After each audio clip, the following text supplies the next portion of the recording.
Hello, folks. Is this thing on? Tap, tap, 1, 2, 3. Please let me know if you can see and hear this. Andy, how the bloody hell are you, mate? It's been ages. You're looking well. It's been ages since you sent me the link, you mean? That's what it is, isn't it? I'm grand. How are you? I'm good, mate. And in fact, I tell a lie. I'm just going to wait. Can somebody please let me know if you can hear this okay? Because obviously it's going to look a bit daft if you can't. Um, I'm not actually okay. Have you ever suffered from vertigo before? Oh gosh, not while sober, no. Aye, I on Sunday morning I woke up. I had to be somewhere on Sunday quite early, and I set the alarm for 7 o'clock in the morning, and I sat up, and whoa, it's if you've Oh ever been no. on if you've ever been on like a roller, not a roller coaster, like a roundabout or whatever, like in a kids play Yeah, park, yeah. everything just goes in front Oh of your no. eyes, and I lay back and I thought, what the hell's what's wrong with me? What's wrong with me? It's like, dude, and so I lay back for a few minutes, and then I sat back up again, did the same again, lay back down. I mean, you practically fall down because you're just like, oh, you're completely disorientated. So that happened 3 times in the space of a few minutes. My girlfriend came through. She goes, "You all right?" I says, "Oh, I don't know what's wrong with me." She goes, "You've got vertigo." The funny thing was, a few years ago, she had it, and I didn't really. I knew kind of roughly what it was that it makes you dizzy, but she would like sit up and then she'd go and she would just fall back. Oh, Have you ever seen these fainting goats? They're oh goats, and if you walk near it, they just go and they just yeah. fall over. That's what she was like. She would stand up and then she'd go and I kind of used to think it was quite funny, but I went that day. I was just like, what the thing is, once you're on your feet, you're kind of okay. All Although right. Oh even now, God. I feel nauseous. You're kind of all right, but you feel kind of quite sickly and a wee bit off balance. It's when you're going from like horizontal to vertical or vertical to horizontal. Yeah. Um, so I managed to get a doctor's appointment yesterday. I think I've got the only health centre in the UK that if you phone up, you get an appointment that day. So I had an appointment for like 10 o'clock that morning, which was great. And Yeah. the guy said to me, "How can I help you?" And I described it to him. He goes, "You've just described vertigo." He says, "That's what you've got." And I went, "So what can I do about it?" And he says, "Well, he says it's not treatable." He says the thing is, it can happen to anybody.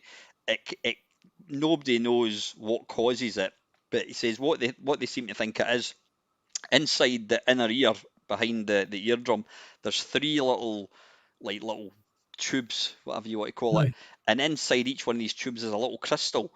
And if you imagine like a spirit level with a bubble, that Yeah. these are the things that keep you balanced, the little crystals. And what can happen is they can become one of them can become detached and it will float inside it's floating about in this thing, and when you're tilting your head from one side it will go brr, and that's what just makes Oh, you all over the place.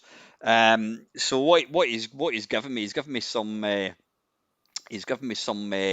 anti-sickness tablets. I don't know whether they're actually working, but there's a what do you call it, a series of sort of movements you do. You sit at the edge of your bed, you turn your head one way, and then you sort of fall onto your side, and you look up. You do that for 30 seconds, and then you look that way, and then you fall that way. And the right. idea the idea being, it's you're trying to get the crystal to go back into its hole again. Yeah. I can imagine. Remember when you went to your granny's and you got the Christmas cracker and you got one of these little shitty little Yeah. mazes with the steel ball. You're like Yeah. that. Yeah. Absolutely. Yeah. It's like that, but inside your Oh ear. no. But honestly, I wouldn't wish it on my worst enemy. It's horrible because you're just like, oh. You just So, can't do anything in the meantime, can you? pardon? No, not You really. I cannot mean, do I'm it. not supposed to. I'm not supposed to. I mean, I've not been off my work for about 40 years, but I took yesterday off. I mean, I work from home anyway, but I just sat in the settee and kind of sort of slept and whatever. But I Oh, was working today, but I found even just looking, going like that between computer monitors, I was like, oh, oh, dearie me, and you just feel a bit sick. So if I kind of pass out or no. go a bit weird, you'll know what it is. I'm not drunk, honest. There is no alcohol No, give involved. us a number to phone. So apart from that, you did ask, and No, that's a, no, that's right. All I that's want is honesty. that's the thing about being British. Is yeah, we tend to be too polite. You go, how are you? Oh, I'm great. Well, Oh, actually, great, no, yeah. I'm shite. Well, don't be shy. So yeah, so how are you doing anyways? I Oh, mean, grand. it's and I'm not blowing smoke up your bum by saying this, and I've said that to you a number of times. Super Pipeline 2 and 1 are they kind of change positions. They jostle for position. They're in my I would easily say they're in my top 10 video games of all time, and I'm talking about arcade games. They're just it's anybody that's watching this will know anytime I've got an excuse to play Super Pipeline, it's boom, it's just on. It's just like it's the best thing ever. Oh, Best thing that's ever. really nice. That is brilliant. Thank you. You I, must know that. I mean, do you go to any of these kind of do you go to any of these like events like the sort of play Blackpools and that? Have you been to any of these I things have, at all? I've done Blackpool Yeah, and a couple of others, but not for a wee while. yeah. Um, yeah, How yeah. do you what's your opinion of the sort of the scene? I mean, are you kind of I know you're no longer like programming or whatever, but do you still kind of dip your hat in? You dip your toe, I should say. I'm kind of making all these references to different task set games. Dip your toe in the sea, obviously Seaside Special. Do you Yeah, still yeah. kind of keep involved, or is it, you got Matex? You thought, oh, right, I'll come on, I'll come on his channel again. Do you still get involved, or I mean, how often do you sort of keep No, involved it's with? rare. It's really rare now. Yeah, It's that great problem, isn't it? There's no time, but I just yeah. don't get any time. Hmm. But I used to love Blackpool was a great show for UK. And after home games, I did um, other kinds of games. I then did casino games and went to those shows as well. Um, so going to shows was good fun. Catching up again with people was great. Hmm. And I think I only really stopped programming 2 or 3 years ago.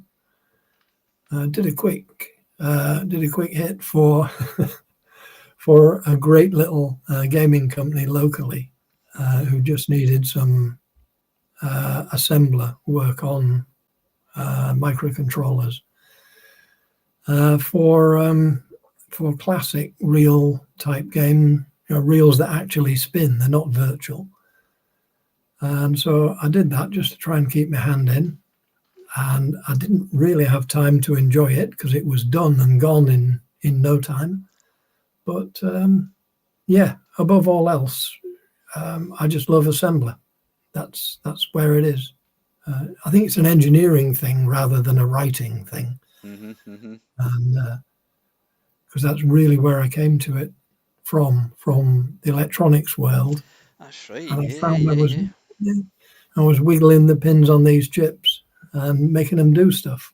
And when that happened for the first time, it was just well, it's like a eureka moment. I think that's what it is. I So remember, yeah, always remember. I mean, Jeff Minter kind of put down, and I used to write for an online game magazine years ago called Way the Rodent, and Jeff kind of he used to kind of write some articles for us, and he did like the history of Lamasoft, and he spoke about when I think he went to was it like the Polytechnic and I don't know where it was some Polytech a poly somewhere was it Swansea or something like that I can't remember where it was or Bristol or Reading Poly something like that but he says he went into this room and there was a guy sitting on a computer and he went oh what are you doing and I went oh and he went he had a look and he looked at the screen and he goes what's that he goes oh I've just programmed it he goes what do you mean you programmed it he goes I've typed in code and it's he goes, so you've actually made that happen on the screen. He went, yeah, yeah, yeah.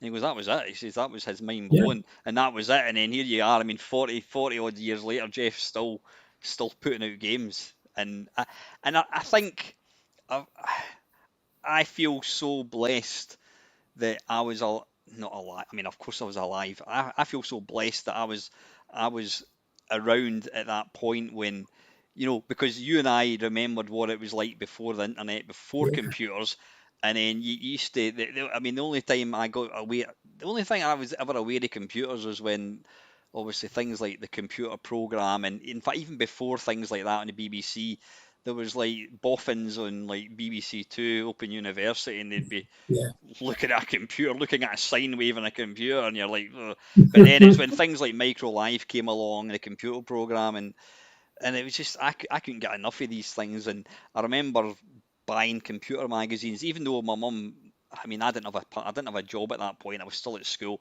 and my mum and dad told me, look, we can't afford a computer. I always wanted Atari 2600, but they're like, it's £100. Oh, yeah. We can't afford it, so don't even ask. So that was it. I couldn't afford one. But I used to just buy computer magazines and just look at. I just used to pore over the graphics and looking at text adventures, and that was the Yeah. closest I ever got to a computer. Was just reading about them.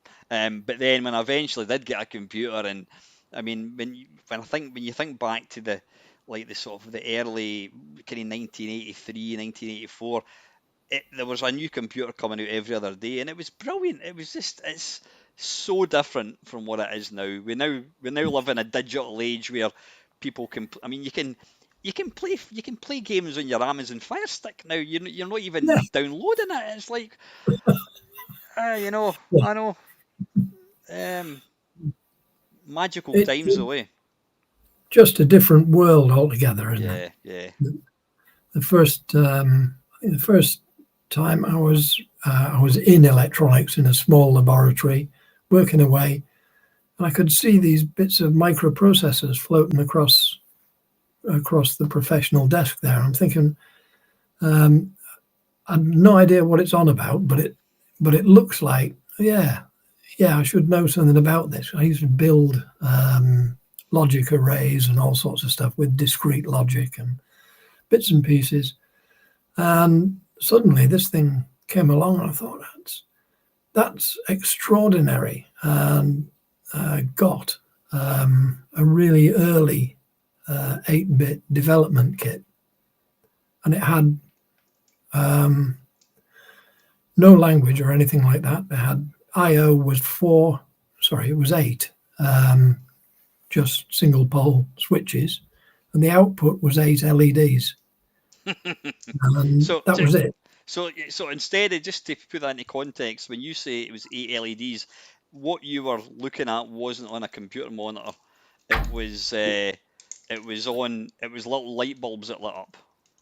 Yeah, Yeah, yeah, that was it. Yeah, that yeah. was the output. Yeah, so putting stuff in, you would set up. Oh, hang on, my dog's just coming in. It's like There that. he is. It's like that. Yeah. It's like that thing you saw on the TV when the guy was, There he is. hello. What's his name? Is that a Labrador? Yeah, lovely looking dog. Yeah. Black Lab Jack. Jack. He's just crazy. But yeah. But he's a lot of fun. But yeah, that was the whole of the input. So you set up Yeah. a byte in hex, in bits on the switches, and press the enter, and it put that into memory. And then you'd set up the next byte of machine code and press enter. And eventually, when you thought you were ready, you would hit run, and it would begin to execute. And if the first light flashed, then you were controlling it. That's fine. That was great.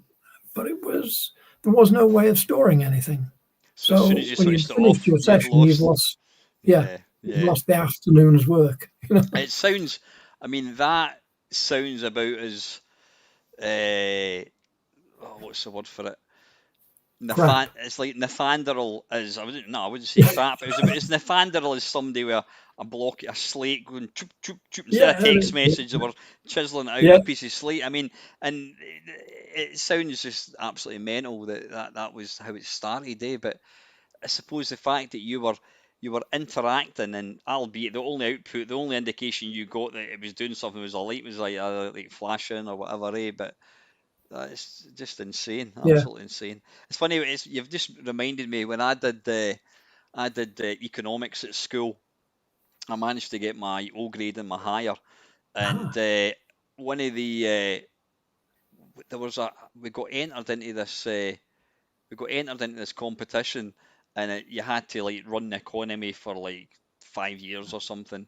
and it Right. would tell you what like the gross national product was and blah blah blah blah blah. Oh, The tax rate is this, inflation is this, and collectively as a group we had to say, right, I think we'll increase VAT by 0.5%, and then yeah. you had to write it down, and then you'd have to hand it into somebody, and then about an hour later they'd come back with a printout and it would show you, oh, unemployment's gone up. So you had to like, it was almost like printing on card. You had to hand it in and somebody would enter it into a computer, I presume, and then it would print it off or whatever it was. But it was, yeah, it's just so kind of basic. But Oh, Minecraft at the Treasury. hence the reason I never did become a politician. But yeah. But just it's what's. I mean, I've kind of I've not stepped back for doing like YouTube. I still do YouTube, but I wouldn't say. No, I think the passion is still there for like I love talking about the old days. I never get bored of like recalling the days of playing things like Super Pipeline and getting the Commodore 64 and all that. But it's things have become so saturated with everybody in their auntie. And I don't know, do you follow like YouTube or news? Have you heard about the Commodore getting bought recently? No, I Right, don't know anything about that. there's a guy, I don't know what his name is. He's a big YouTuber. I think he comes from America. Um, he's got a huge big channel. Him and there's about I don't know, there's about a dozen. Is it Dave Pleasance? He was one of the Commodore directors back in the day. He was the one. Do you remember when they put together the Amiga box with Batman? They put out the Commodore Oh, Amiga with yeah. the Batman. I think he was the guy that was responsible for putting out all Oh, these right. packages. But anyway, there's about 12 guys have apparently signed a deal. They've bought over something like 46 trademarks that belong to Commodore, and they now own Commodore. But then I saw one of these little videos on Facebook from some Italian group, and they're saying, well, actually, no, you don't own of it because we own such. So there's a lot of kind of muddy waters. But apparently, this group, these 12 people or whatever it is, now own Commodore, and they're saying, oh, there's going to be new machines coming out, and there's a guy, I don't know if you can see it. Well, you can see my Commodore 64 Yeah, there. yeah. That is an original bread bin, as they call it. But inside it, it's got a thing called an Ultimate 2. It's a board, a brand new board, which there's a guy from, I don't know where he comes from, Sweden or something, called Gideon. I don't know his second name, but he's been making like new Commodore 64 boards for a long Oh, time. You've got to, when you order it, you don't hear about it for about 2 years, and then you'll get an email from them saying, I'm making your thing, and then you buy it. Anyway, I mean, it's fantastic. It's like a brand new Commodore 64, but you can increase the speed and all this kind of stuff. So apparently he's part of this conglomerate, or whatever you want to call it, and they're going to be putting out a new Commodore 64, and it's going to be that's what it's going to be, with a new keyboard wow. and all that kind of thing. And people are getting all excited about it. And considering I was a Commodore 64 guy all my life, it doesn't interest me because it's not Commodore. You and I could buy it and go, oh, it's Commodore. No, it's not. It's two blokes that have bought the trademarks. And maybe it's just me being cynical, and I've been around the block too many times. I'm getting old and tetchy and grumpy and just complain about everything. But what are your thoughts on that? Would you say it's Commodore? I mean, do you think that's a positive? No, I don't know. I think it's kind of quaint somehow, but it's not the real deal, is it? In Yeah. the end, you know it's not, because when you get a real Commodore 64, it was in the world at the time you were interested. Yeah. It was part of that world's fabric then, Hmm. and it grew somewhere. It might have been in a cupboard for half a century or something. I don't know, Yeah. but it needs to have been part of the world that you're celebrating. And the new Yeah. stuff is really clever, must be clever, Hmm. Hmm. but it's not a Commodore 64. Yeah. I would totally agree with you. I mean, a huge part of, I mean, probably 99% of the reason I like talking about things like this is nostalgia, because Mm. it was such a kind of carefree time. Certainly for like myself, I was a teenager, playing video games. You didn't worry. It's funny. Well, it's not funny, but I was watching. There was a series that came on Netflix last year, all about Lockerbie. The sort of like, was it the 25th Oh yeah, anniversary, yeah. whatever it was, the 30th anniversary, something like that. I can't. It was 1988 it happened, but um, uh, yeah, and I was thinking that happened when I was like, what, 17, 18. And I Right. I remember, I remember hearing about it in the news. Oh, a plane's crashed in Lockerbie, and 5 seconds later, I'd forgotten about it. Oh, I think I'll load up Super Pipeline on my computer and play that. I had no interest, and it's the same with like the Chernobyl disaster. I remember hearing about it, and when you're 17 years old, you don't care. You're just like, whatever. Oh damn it, Yeah, this game won't load. I'll need to take it back and get another yeah. copy, whatever. So yeah, back then, nostalgia for me it's a huge part of it, and it goes right back to happy days, and probably the same. You were younger and you were kind of Yeah. riding the crest of a wave. You were the pioneers of this new kind of new It was a hobby. magical time. Yeah. Really was. Our still remember our uh, uh, phone answer message. Hi, you're through to Taskset, but we've all gone down the pub. See ya. That was it. Can you imagine And that nowadays? Eh? That's- yeah, so incorrect in so many ways, but it really didn't matter then. yeah. It Yeah. didn't. So yeah, you're right. They were magical times, and I don't know. I just seem to have been a really lucky fella. I landed on my feet again Yeah. when I didn't really have any right to do that. To think you could take on the Ataris of this world and take on the big guys, and you're just uh, a ridiculously optimistic person in a little seaside town having fun. Yeah. That's fun. You were just That's fun, you were just and it flying worked. you were flying the seat of your pants, so to speak, and just having fun and You're not kidding. But yeah. everything you said about a quainter time is right, because the first games that we wrote, I duplicated on a twin tape deck and had some little stickers to put on the side. So the missus would do that on the kitchen table, and we'd stick the stickers on, and we'd send them off because the guys had already sent a postal order for the money. That's it. That, and it was no more. There were no more people involved. Obviously there was the guys and Gibbo and all the lot, Yeah. but essentially you had everything there in your hands. You could design it, you could write it, you could publish it, you could duplicate it, and you could post it and bank the postal orders. Brilliant. Who did the cover art for Pipeline? Because it's a bit rubbish, if I'm being honest. For the first one, Pipeline especially. Yeah. Yeah. Yeah, yeah. There was a printer guy on High Street in Bridlington where we were, and he used to do all sorts of bits of cartoons and stuff. I said, "Hey, Rob, can you just do us something for these cassette inlets?" Yeah, how many do you want? Oh, give us 100. Oh, I said, it's cheaper if you do 500. Oh, bloody hell, I never saw him. And yeah, Aye. so he delivered them in a week's time, and Brilliant. that's what they were. Yeah. If I remember rightly, I'm sure Pipeline, Super Pipeline 2, and I'm not talking about, I think it came out in budget later on, but I had moved on to Commodore, onto the Atari ST at that point. I'm sure the second one, did that not come in quite a big box? Yeah, it was. Yeah, Yeah, it was yeah, quite a quite premium box. yeah. I'm Now sure, the yeah. the original artwork's just there. Oh, wow. Still got Wow. it on my wall. That's Super Pipeline to the airbrush artwork. Yeah, Oh, wow. Who did and, that? and that's the Weed Taskset logo there. You'll need to send me a photograph of these if you don't mind.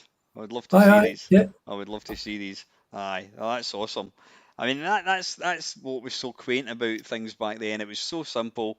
You say you got a guy just to draw it. You're duplicating them yourself.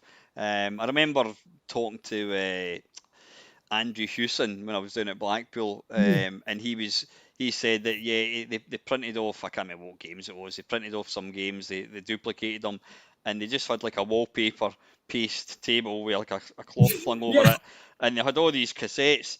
He says, and then at the end of the day, they're like, look at all these £5 notes. It was like £5 a game, and they're like, we're that's right. rich, and they were like, they're throwing all this money in the air. We're like, I can't believe we just made like, I don't know, 5 grand for, you know, back in Yeah, whatever it is, 1983. That was a bloody lot of money. You know what I mean? yeah. Buy a car.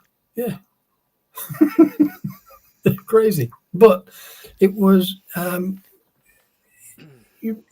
there was still what's a good game. I know it was fun and a laugh, but a good game is a good game, and a rubbish game is still a rubbish game. Yeah. Back in those days, and we were fortunate coming to. Well, it wasn't straight to Commodore 64. We had a dabble at VIC-20 first. Did you? What games did you put out Yeah, for yeah, that? Oh, yeah. And ahead of that, we were writing for Coin-Op. So that was. was it the Pit? What was your game? The Pit? Was it again? Yeah. The Pit. Yeah, Yeah, and that well, was that like that's the one that made the money. Yeah. Oh, really? Yeah, and that was that like almost like the precursor to Boulder Dash again? Did you say? Yeah. And your man there said so as well. That was really gracious of him. So it was. That was on the back of a packet of fags as well. Absolutely outrageous. We wrote 3 full games and a half towards a multi-game coin-op cabinet. And I think it was the first one that anybody could ever select the game they wanted to play themselves. And we built it a little local factory. I bought a factory out here. And an ex-joiner guy was set up with a wee router machine and making these coin-op cabinets, and we tested them in the local pubs. And they, it shouldn't have worked. None of it should really have worked. We didn't have safety certificates for all these CRTs and all that sort of stuff. We just No pat testing or anything. So I'm just no, conscious. no, I'm conscious. I'm looking at you on that screen, but I should really be looking at you on this screen because here I am. you think I'm looking out the window, but I'm not. I'm looking at the screen. I'll watch you here actually. Yeah, but I'll turn that off because that's a bit. There we go. That's better. It's not as bright. That's. I'm just looking at the comments. I know you can't see them. Steve Gaming is saying, Mr. Andy Walker is a real hero of mine. I had so much love for Taskset in their games. It's great to see him again. Oh, Steve, that's really kind. Yeah. Thank you. Just absolutely awesome. Just going back to like modern sort of incarnations of new old hardware. I take it you're aware of the Spectrum Next. You know what the Spectrum Next is, yeah. Well, they've just they had the original Kickstart about I don't know, probably about nine years ago, and it came to fruition, and I bought one, and then I had it for about 2 years, and I think I used it once, and then I sold it, then I regretted it and bought another one. And anyway, they're now on their third sort of Kickstarter, and apparently the third one is actually brought in more money. They've brought in like over £1 million. They've brought in more money. The first two, they've brought in more money in this third one than the other two added together, which I think is incredible because there's so many people that I've seen on like Facebook, whatever. People are selling them, saying, I've got my Kickstarter Spectrum Next. It's been opened, but I've never actually played it. Does anybody want to buy it? Whatever it is. So people, and I've been guilty of that in the past. People kind of get into the whole nostalgia, and they want to the excitement of getting something new, a new Spectrum, and then when they get it, they either don't have time for it or whatever. And so I'm gobsmacked that this third one has actually brought in even like more than the other two put together. But it just goes to show that there's such a huge sort of following of this hobby. It's mental. It really is. I agree. I am humbled by it, and comments like Steve's. They do hit home. They really do. and guys like you that enable guys like me to talk to guys like Steve. And, well, it's all part of it. Yeah. Went down to the History of Computing Museum down in Cambridge. Was invited down by Paul Drury. Oh yeah, Paul's a good mate of mine. Yeah, I know Paul very He's a, well. Aye, he was such a he's a lovely guy. generous Aye, guy. aye. Yeah, he's lovely. And he said, "Come down. We're doing a thing down here." I couldn't believe it. I couldn't believe there was all this going on. And I had a full source code printout. I can't remember what I think it was the first pipeline. It was, yeah. So I gave them that for the museum. That's wow. You've got to have something there. Oh wow, wow. But I was George just hit the floor. I couldn't believe that it was a thing. And since then, Paul's got me to say a few words here and there. You know him as a generous fellow. He's nice to be interviewed. Bit of a joker as well. Yeah. Yeah, luckily he's not a drink. Oh, yeah, he is. Yeah. On High Street, where Taskset was, there were 12 pubs. So you could have a pub crawl without leaving the one little street. And I talked about nostalgia. You remember licensing hours where they used to have to close. But in that part of Bridlington, it was the old town part, and they could keep farmers' hours. So you could keep your pub crawl going. Just important. That must have got quite messy, I take it. Yeah. Different times. So I'm just looking at a comment there. Sandra's saying here, my brother bought one of issue 3 Next. It made 2.6 million. And wow. 7,500 people have bought one. That's crazy. Unbelievable. That is. Yeah, those numbers are impressive, aren't they? 2.6 million, my goodness. And I've actually got the first one and the second one. Yeah, I don't know why. And I've got a Spectrum N Go. I don't know if you've seen it. Where is it? Oh, let's see if I can reach it without falling. There we go. I didn't know that. It's called the Spectrum N Go. This is a clone of the Spectrum Next. All right. It's got the what do you call it? Not the keyboard. The board inside it is 100% compatible with the Spectrum Next. What? But this one here, it's got, you can, hang on, there we go. You've got to screw the keyboard together, but it's got a lovely clicky. Yeah. Really nice. So that's kind of what I use when I'm playing Spectrum games. Right. But I've decided to fund the Kickstarter thing anyway, because the thing about these is you're always going to get your money back. You're never going to lose when you buy something like that. You're always going to get your money back. Like Steve's asking, was the guy in Poster Paster based off anyone that you actually knew? No, in Bill Stickers, wasn't it? That's right, Bill Stickers. Yeah, Bill Stickers. No, he was a figment of Paul Hodgson's imagination. He was the main man for Poster Paster. So I was probably I wasn't too young, but I was probably too stupid to actually realise Bill Stickers. Yeah, I never really saw what they actually had a meaning. But yeah, I know. Yeah. yeah. We went to a show in London, and again, from here, same as you would find, it's an excursion to some of the shows, wasn't it? There weren't any local shows around here, but we had a load of little printer up the street had done us a load of stickers for Bill Stickers Will Be Prosecuted, and stuck them up wherever we could on the underground. So. Didn't mean anything to anybody else, but we were happy. We were giggling. Brilliant. I'm going to read this one out because Dale's asking a question, and I know his mum's not keeping too well, so he's going to have to see his mum. Right. Sorry, I don't have much time. I saw a C16 version of Super Pipeline on this very channel a few weeks back, and it noted it was 1988. and Out by Mastertronic. Yeah, I remember playing that. I didn't realise that existed. How did that conversion happen? That's what Dale's asking, Andy. Wasn't me. Are you aware of it? What was it available on? It was In on the 88? Commodore C16.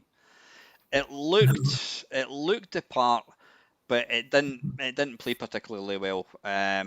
So you weren't aware of it. It came out in 1980. I'm assuming that was just plagiarised and probably came out unofficially. Yeah, it will have been. Yeah. So did you still own the rights to that game then?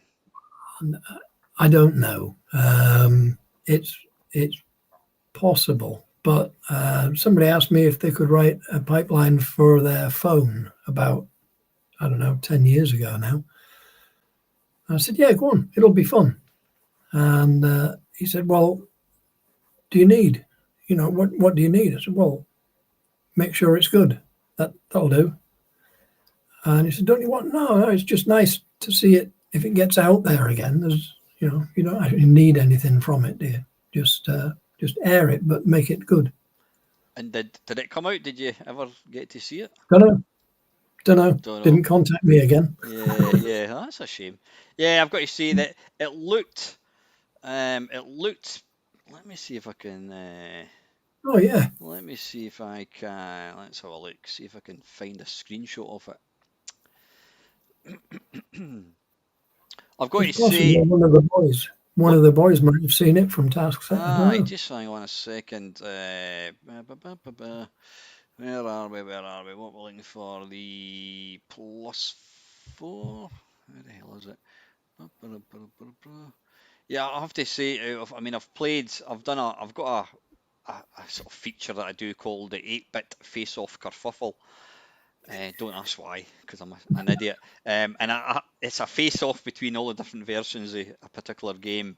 And I've done Pipeline. I think it was Super Pipeline 2. Am I right in thinking the original only came out in the C64? Yeah. Yeah. It never came out in Atari, eh? That's why is that? I should have done it for Atari. Same processor, isn't it? But it never came out for the Atari. No. No, because I think the Atari would have been absolutely perfect. Yeah. It would have been a perfect platform. I mean, yeah. Always remember. In fact, I'm sure you were in that. I'm sure you're in that magazine as well. Issue 1 of Zap. It was hilarious because all the Commodore fanboys like myself rushed out and bought this Zap magazine, and it's like we talked to the top programmers, and I'm sure there's a picture of you sitting in a car. You're sort of like Starsky and Hutch. You're like, and I'm sure you're sitting there with your beard was a wee bit darker, a bit like mine's, but you don't dye your beard like I do.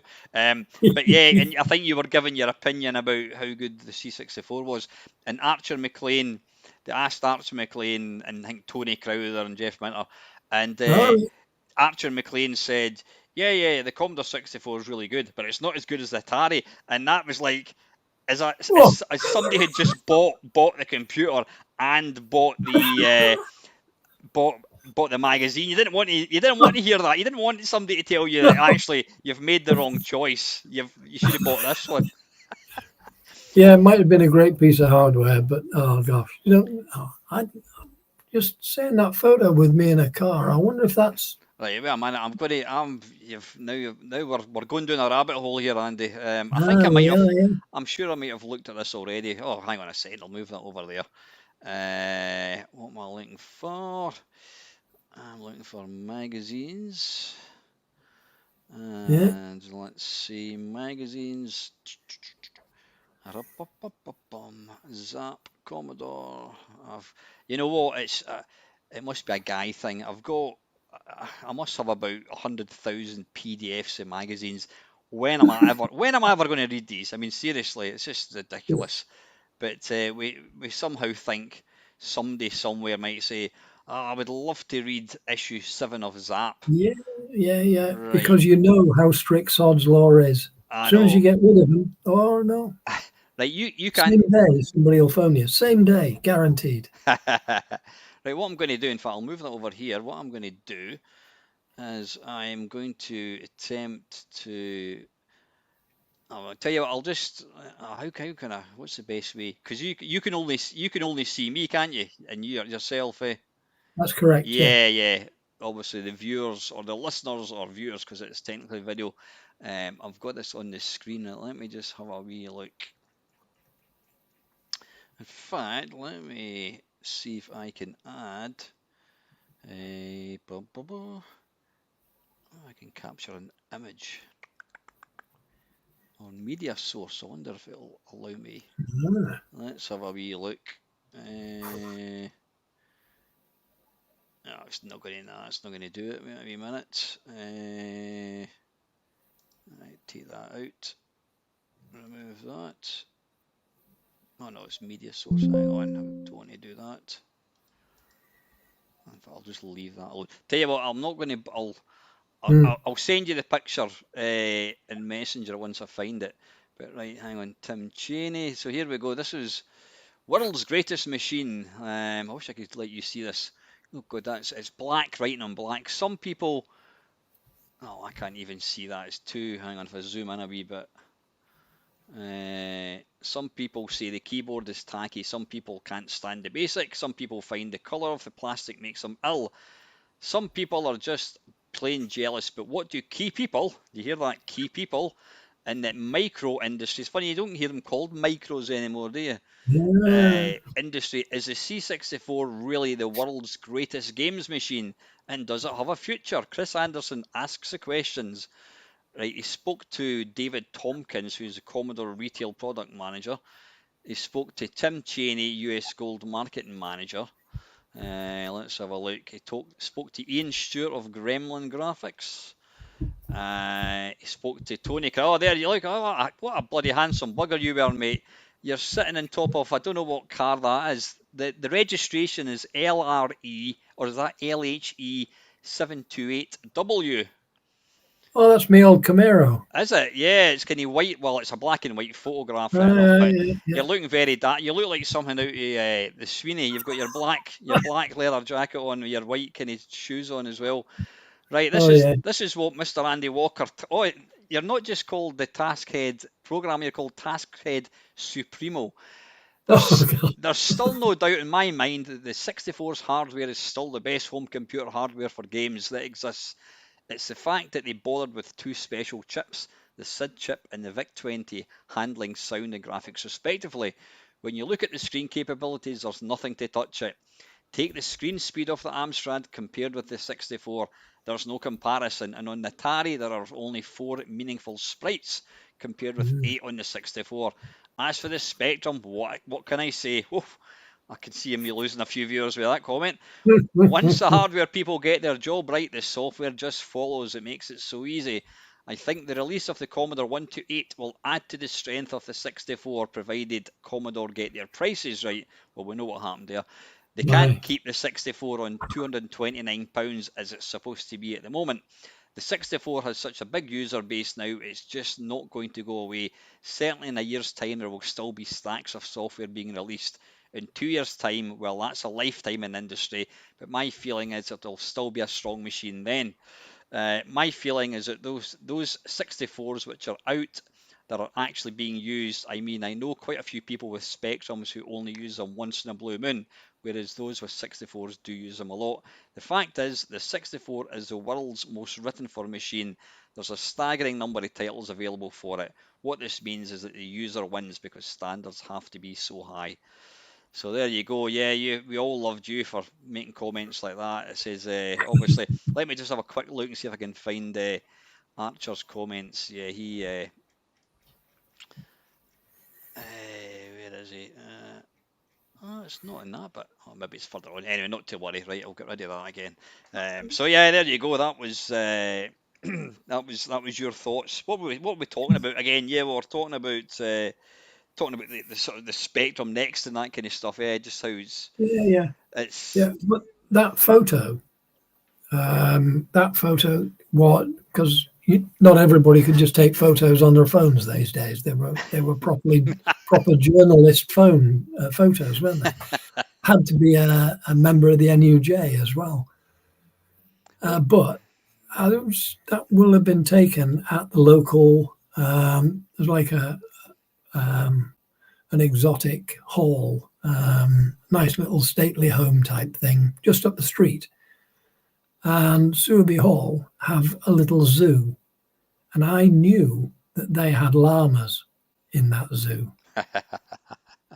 and I talked them into letting them out onto the golf course so that we could get a photo of me and the car with llamas in the background to send to Jeff. And they did it. They let them run. Couldn't believe it. So were you quite sort of pally with Jeff? Yeah, I Oh, you bumped knew him, into yeah. him at shows Yeah. mainly. There was no social media, was there? It didn't happen. Yeah. There was Yeah. no such thing. But I loved his attitude to games. Absolutely, absolute hero. That what he was doing and his attitude to life, his his lovely sheep and lambs, all the bit. The way he was Yeah. being was really very impressive, and he still is. Yeah. He's never changed. He's never sold out. That bit. You know, he's always stuck by what he wants, and he's always made games that he wants to play. And yeah, there's been a. I mean, I wouldn't say I'm a massive fan of a lot of his games. I mean, Mama Llama, I think even Jeff acknowledges was only Jeff knew how to play it. It was like Yeah, people yeah, didn't know yeah, what it was. And a lot of people give him criticism because he plagiarizes obviously Tempest and yeah, what have you. But you know what? He takes a game and just makes it even better. I mean, one of the yeah. one of the best. I don't know if you've ever played a PS Vita, which is like it was the sequel. It was the last Sony handheld. No. It's Jeff brought out Tempest. What was it called? Oh, I saw TKE. it at the show. Yeah. Yeah, yeah, yeah. And he brought out this. He brought out was it TXK? I think it was called. And oh wow, it just this machine and that game go hand in TXK. It's called. Thanks, Rodin. Yeah, one of the guys watching just told me what it was called, Uh, and it's beautiful. It looks the screen on the Vita. I mean, the Vita crashed and burned big style. You know, it stopped being a thing about probably 15 years ago. yeah, But it just looks glorious. It's got a really bright, vivid screen. It looks like it's polygons or vectors, and that's he's really captured it. yeah. And yeah, it's to my mind, it's the best. It's the best Jeff Minter game out there. He's made quite a few since then, obviously. I thought he did really interesting and special work on controlling what he's doing. And I know it worked best for him on some games, it did. But I tell you what, go all the way back to AMC I thought, yeah, one of my favourites. Yeah, yeah. and the way your ship floats around a little bit. There's a bit of hysteresis in there, isn't there? And Yeah, yeah. inertia and Yep. things. I hadn't seen a game with that before, and it worked. You really could float round and come round and zap. Aye, interesting. Yeah, you never. I mean, that's one of my. I mean, I know it looks and sound. Well, in fact, I was going to say it sounds. The sound. Jeff has always been fantastic at sounds. He's always able to really get good sounds out of it. In fact, what's quite Yeah. interesting, I don't know if you know, he brought out a game. Oh bloody hell! What was it called? Was it Moose Life? I can't remember. His last game was a modern take on iRobot, which I've not bought because I don't like iRobot, so I've not bought it. Then the game before that, oh, it was a weird game. Can't remember what it's called. Somebody will tell me, I'm sure, in the stream. It was a game that was going to come out by Atari, and then they decided not to bring it out. But anyway, he rewrote it. But anyway, he one of the last was it Polybius that had it? All right, it might have been Polybius. Polybius was a game that came out maybe about 5 years ago, but he actually used the VIC 20 for the sound effects in it because he reckons that the VIC 20, and I Sounds would exactly. agree, it had, Yeah. I don't know what the sound processor was called, whatever, but it was just fantastic for sound And it effects. sounded exactly like an 8-bit, didn't it? Yeah, yeah. Yeah. But Yeah. talking about AMC, Attack of the Mutant Camels, yeah, it's obviously not aged particularly well. The scrolling's pretty crap, and as Jeff always said, it looks like the camels look like two men in a pantomime horse, this big lumbering sort of. But it didn't matter. It didn't matter. It's a game. There's not many games. There's probably maybe about, I don't know, maybe 20 games that I will actually put on to play Yeah. on an 8. But I find, and then I'm not, whilst I love nostalgia and I love the Commodore 64, I would personally say that probably 90% of the games that are on it now, I would load for maybe a couple of minutes and go, right, I don't really want to play that anymore. Whizball, Super Pipeline 2, Attack of the Mutant Camels. There's maybe about 10 Commodore 64 games that I will play for fun. And Attack of the Mutant Camels is one of them. It's it's just great. The sound effects, and as you say, that back then a lot of games were like you hold the joystick to the left, and as soon as you take your hand off the joystick, it just stops. It's like up, down, left, right. This thing was like, yeah, and it absolutely. had, yeah. Yeah, but he was first, wasn't he? I hadn't seen another game do that, and it's quite a lot of work. You know, when you're pathfinding for that, I bet there was a lot of duds. You know, when it hadn't got the maths right or he hadn't got the decay right. Yeah.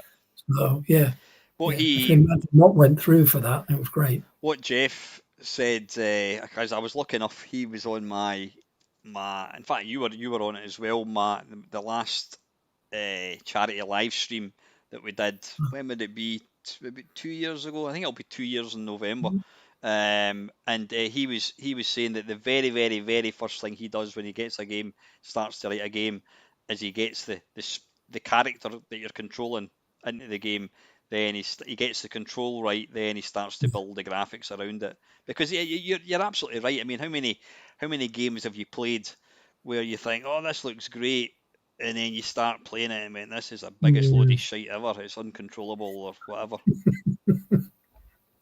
I do have difficulty, especially with tonight's topic, because people who are writing games, honestly, that you've got to feel for them, haven't you? If they're putting their heart and soul into stuff, and I'm going to call it dog shit later. That's not fair. Is it? That's just not right. It's these are people. But listen, I'm conscious the time. What I'm proposing to do, Andy, is I've got one more thing I want to ask your thoughts on. Then what I'm going to do is I'm going to put up my little test card that says back in a jiffy. You and I are going to go down and get another cup of tea and come back in 5 minutes, go for a pee, whatever, and then we'll get onto the main meat and veg, Aye. the nice and nasty. So the last thing I want to ask your opinion opinion about. What is your thoughts on AI and its various incarnations of things in video, pictures, Oh, videos? it's changed the world, hasn't it? It really has. It's so immensely powerful. It can be hypnotic, but it'll not be art. It's not art in an instant. It's just AI, but it's with you now, isn't it? It's no good railing against it because it's like telling the tide to stop coming in. Yeah, yeah. It's everywhere, and it's not going away. I'm rubbish at driving AI engines. I just seem to be on a slightly different page. I haven't got time to go back to school and try and learn how to get the best from it. I really mistrust almost everything it's given me. Even just, if you just Google something, it gives you the quick AI response. Yeah. And that's what you get now. That's at the top of every Yeah, search engine. You yeah. get AI. Blah, blah, blah, blah, blah, blah. Yep. There you go. And it's bollocks. Very often, it's if you actually know something about the subject and you're asking about it, the quick answer is bollocks.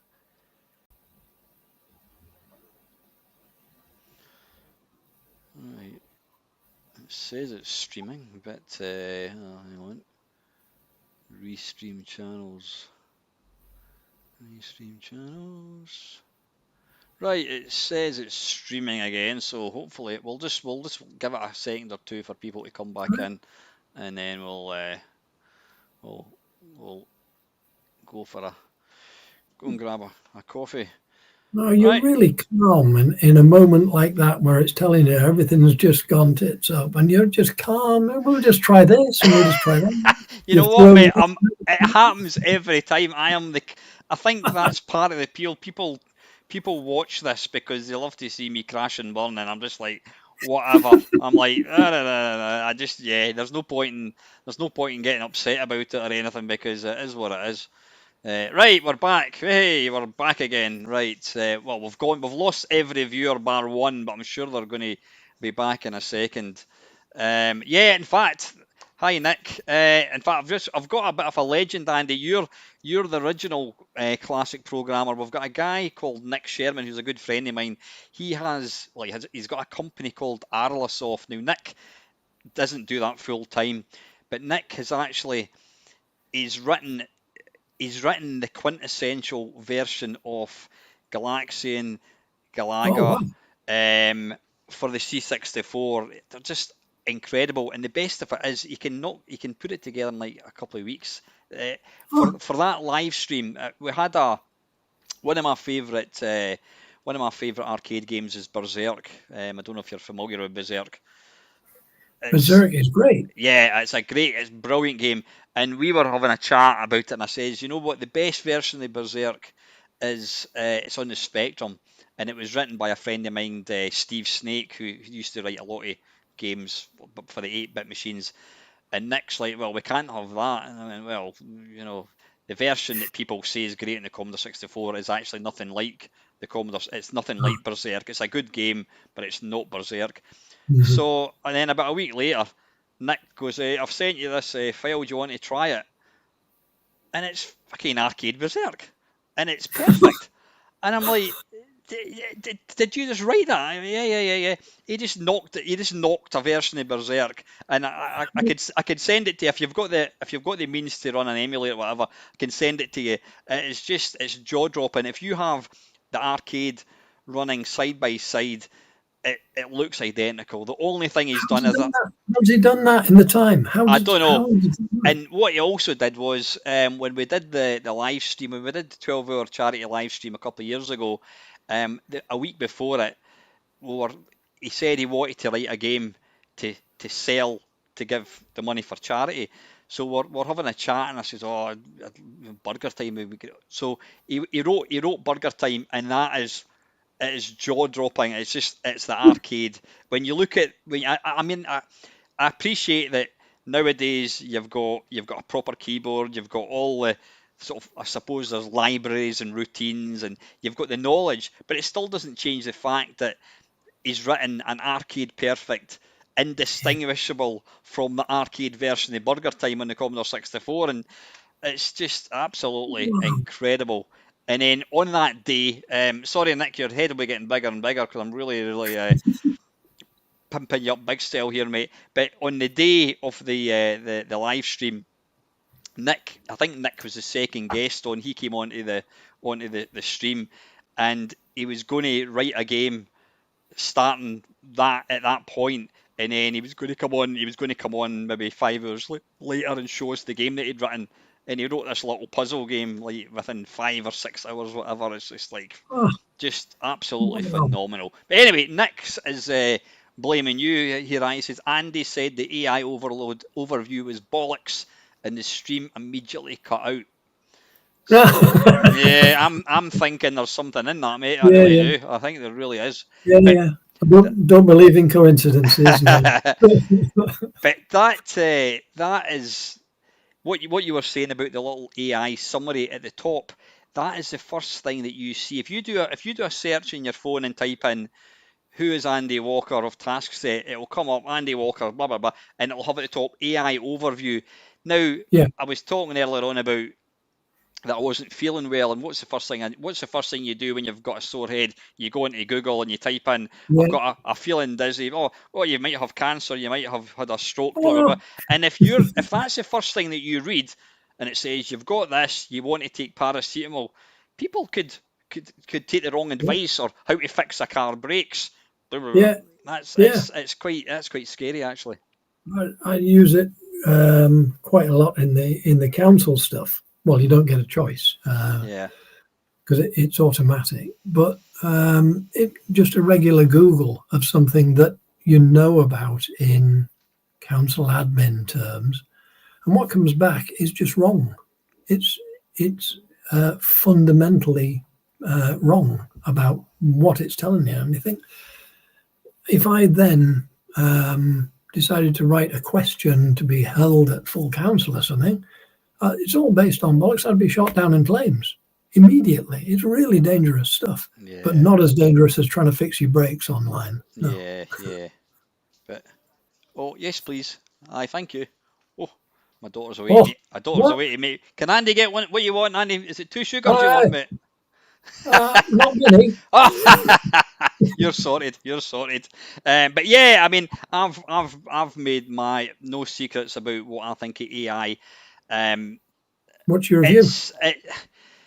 I think it's an incredibly powerful tool, and it's incredibly powerful.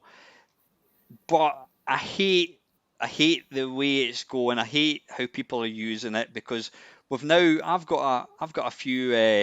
I've got a friend he watches my channel, and I don't know if you can see, or you can't really see. Can you see? Is it that picture there? It's Oh yeah. It's Elvis. I said to him, "Could you do me a picture of Elvis?" So he did that on his. I don't know if I think he uses a tablet on his computer. He drew that picture. It's all designed by hand, and he's got like my little Berserk logo and everything all in it, and it's absolutely phenomenal. I got a new phone recently, and there's a little thing you can just sketch something. I drew a picture of a dog. It took me 5 seconds, and then I did like watercolor. Boom, and you've got this like rendered picture of the dog that looks like what I've done. And that, I'm not saying that is, you now don't know what you're seeing is true. I saw a picture of Elvis on Facebook, and I'm thinking, is that him? Is that AI? I don't believe that's the AI. And we've now got to a point where we can't tell the difference between what's AI and what's real. And you got all this, and you got all this crap little video. I don't know if you're on Facebook. Well, you are on Facebook, because I know you and I keep in touch via Facebook. But you get all these little stupid videos of like Arnold Schwarzenegger walking with his arm round a picture of his younger self, and he's walking, and he's got all the six pack, and you're just getting all these videos. You're getting all these videos of little babies, like Pulp Fiction, a baby John Travolta and a baby Uma Thurman and all this. And then you're getting all these like really, really weird, and they tend to be kind of Indian-based videos of like some mutated woman. She's got 2 heads, and she's like, and people are going, oh, and it's just, well, Steve summed it up perfectly. He dislikes AI, and he finds it disturbing, and I find we're getting to the realms of, it's quite disturbing, a lot of the stuff you see. And the thing is, as well as, I was at a barbecue on Saturday, and we're talking about AI, and I says, we've now reached the stage where I could just take a photograph of you, and I could get a video rendered of you attacking an old woman in a shopping centre. Like that guy's just assaulted that woman. That wasn't me. Really? Yeah. Because it looks so real. It's so difficult now to tell the difference. There's got to be a silver lining, and the only one I can think of is that it means that getting together in the pub, or getting together in the church hall, or wherever you meet people and listen to them, then you know it's them talking. That maybe those days are coming back, where you can actually see a group of people and say, this is how it is, and this happened to me, and then it did, because he's saying so. But everything that you see online now, you just gotta have that doubt. It's fatal, isn't it, to just take it all in and say, "Oh yeah, it must be true." And you get all this. That's the equally disturbing thing. There are people who see that and think, Look at that. Oh, look at that poor girl. Oh, she's Yeah, yeah, a beautiful girl, and she's sitting on a park bench and she's crying because she's not got a family, she's not got a boyfriend, and she's homeless. Oh, what a shame. And you're like, it's AI, it's not real. It's yeah, not a real yeah, person. It's AI. And people can't see that. People yeah, can't see that, it's just yeah. There's it's real tragedies out there. You don't need fake ones on your screen, do you? You're not practicing on them. It's just people are putting it out there as if it's got some value, and it yeah. hasn't. No. It has no value. Yeah. But it is clever, and I wish I could drive it better, but I just don't have the time to be good at it. Yeah. So I Thank you. stumble through it, and Stick light on, please, Ava. Yeah, yeah, no, that's absolutely. And Nick has just come up with a great, a valid comment. He says, and of course, on the flip side, if you do film someone doing something they shouldn't be doing, they can just claim it's not real. yeah, So there we spot go. on. We've now, There's doubt. You you just know, doubt in the mind. Yeah, if somebody was throwing stones at your window or whatever it is, I don't know why I'm looking out the window, but anyway, if somebody was doing that and you go, you little bastard, and you can go like that and you can video them and go, look, send it to the police.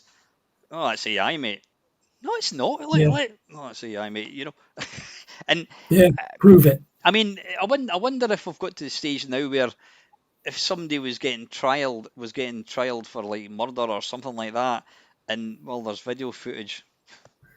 It's AI. Mm, I mean, I don't know. I'm sure they could probably somehow detect. 'Cause, I mean, I know like when you see AI faces, at times it does look a bit yeah. weird, but it's Hands, getting there. hands are the giveaway, aren't they? Yeah, yeah, Hands in yeah. AI are never correct. Yeah, yeah, but we're not far off it. We're not far off it, and Uh, it'll, I think we're it'll only, come. I think it's only probably a year or two away before we start getting full, excuse me, full feature films with complete AI.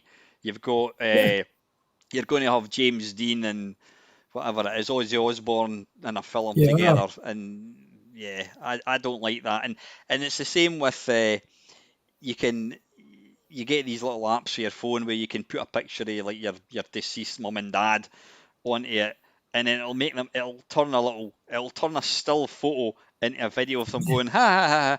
And I'm like, yeah, I mean, it's quite clever. There's a Facebook page. My partner's, she's got very very few photos of her mum and dad, and she's got this picture of her mum must have been about 18 years old, really beautiful looking girl, and she's on her bike, and it's really bad, really quite degraded looking. So she put it on this Facebook page, said, "Oh, could anybody see if they can tidy up the picture for me?" And some uh-huh, people have done a fantastic job. They've made it look really nice, but some people have colorized it, and then somebody even mhm. animated it. So she's on her bike and she's kind of going like that and like turning around and smiling. And I'm saying, "Whilst that's clever, that's not your mum. That's not your mum. Yeah, It's a computer no, that's made that up." And I don't like that. I don't like that side of things. no, no. It's dark, isn't it? It's Uh, really dark. it's yeah. Um, yeah, yeah. I don't know how you counter it because it's too late. The tide has come in, isn't it? Mhm. It's with you. So, What I would if I was going to say if I was Keir Starmer or whatever it is, but if I was the government, I would be saying any image, video, or even text that's been written it's against the law. It has to say AI written. It has to come up with that. Then that way you can go, right, fair enough, it's saying it's AI. Because right now we're just getting. I mean, I heard an interesting fact. Well, it's not interesting in the slightest. It's actually a dull fact. But I heard a fact the other day there that apparently a lot of the best-selling books on Amazon are all AI written, not even oh real. no, oh no, oh god. Yeah, yeah. So doubt again. Nobody's writing it. It's just, can I sell it? Yeah. Yeah. The bad Oh, guys wouldn't put the logo on it anyway, even if you no, insisted. no. I mean, So, my phone, you can. I mean, I've been having a lot of fun. I was in Edinburgh with my daughter a couple of weeks ago, and or last week, and it was like the Fringe Festival, and I think it was the day that Oasis were playing in Murrayfield. oh, So I took a photograph of my daughter with the castle and all that in the background. But there was like all oh, these people had been walking about in front of the camera, so I just went brr, erase, and it's um, incredible because it's able. and it did. It must. I don't know how it does it. It must look to see that's Edinburgh Castle. I'm going to look at other images of that same picture, and then when it takes out somebody walking past, it fills it in with what you would think looks real. So if you've got like a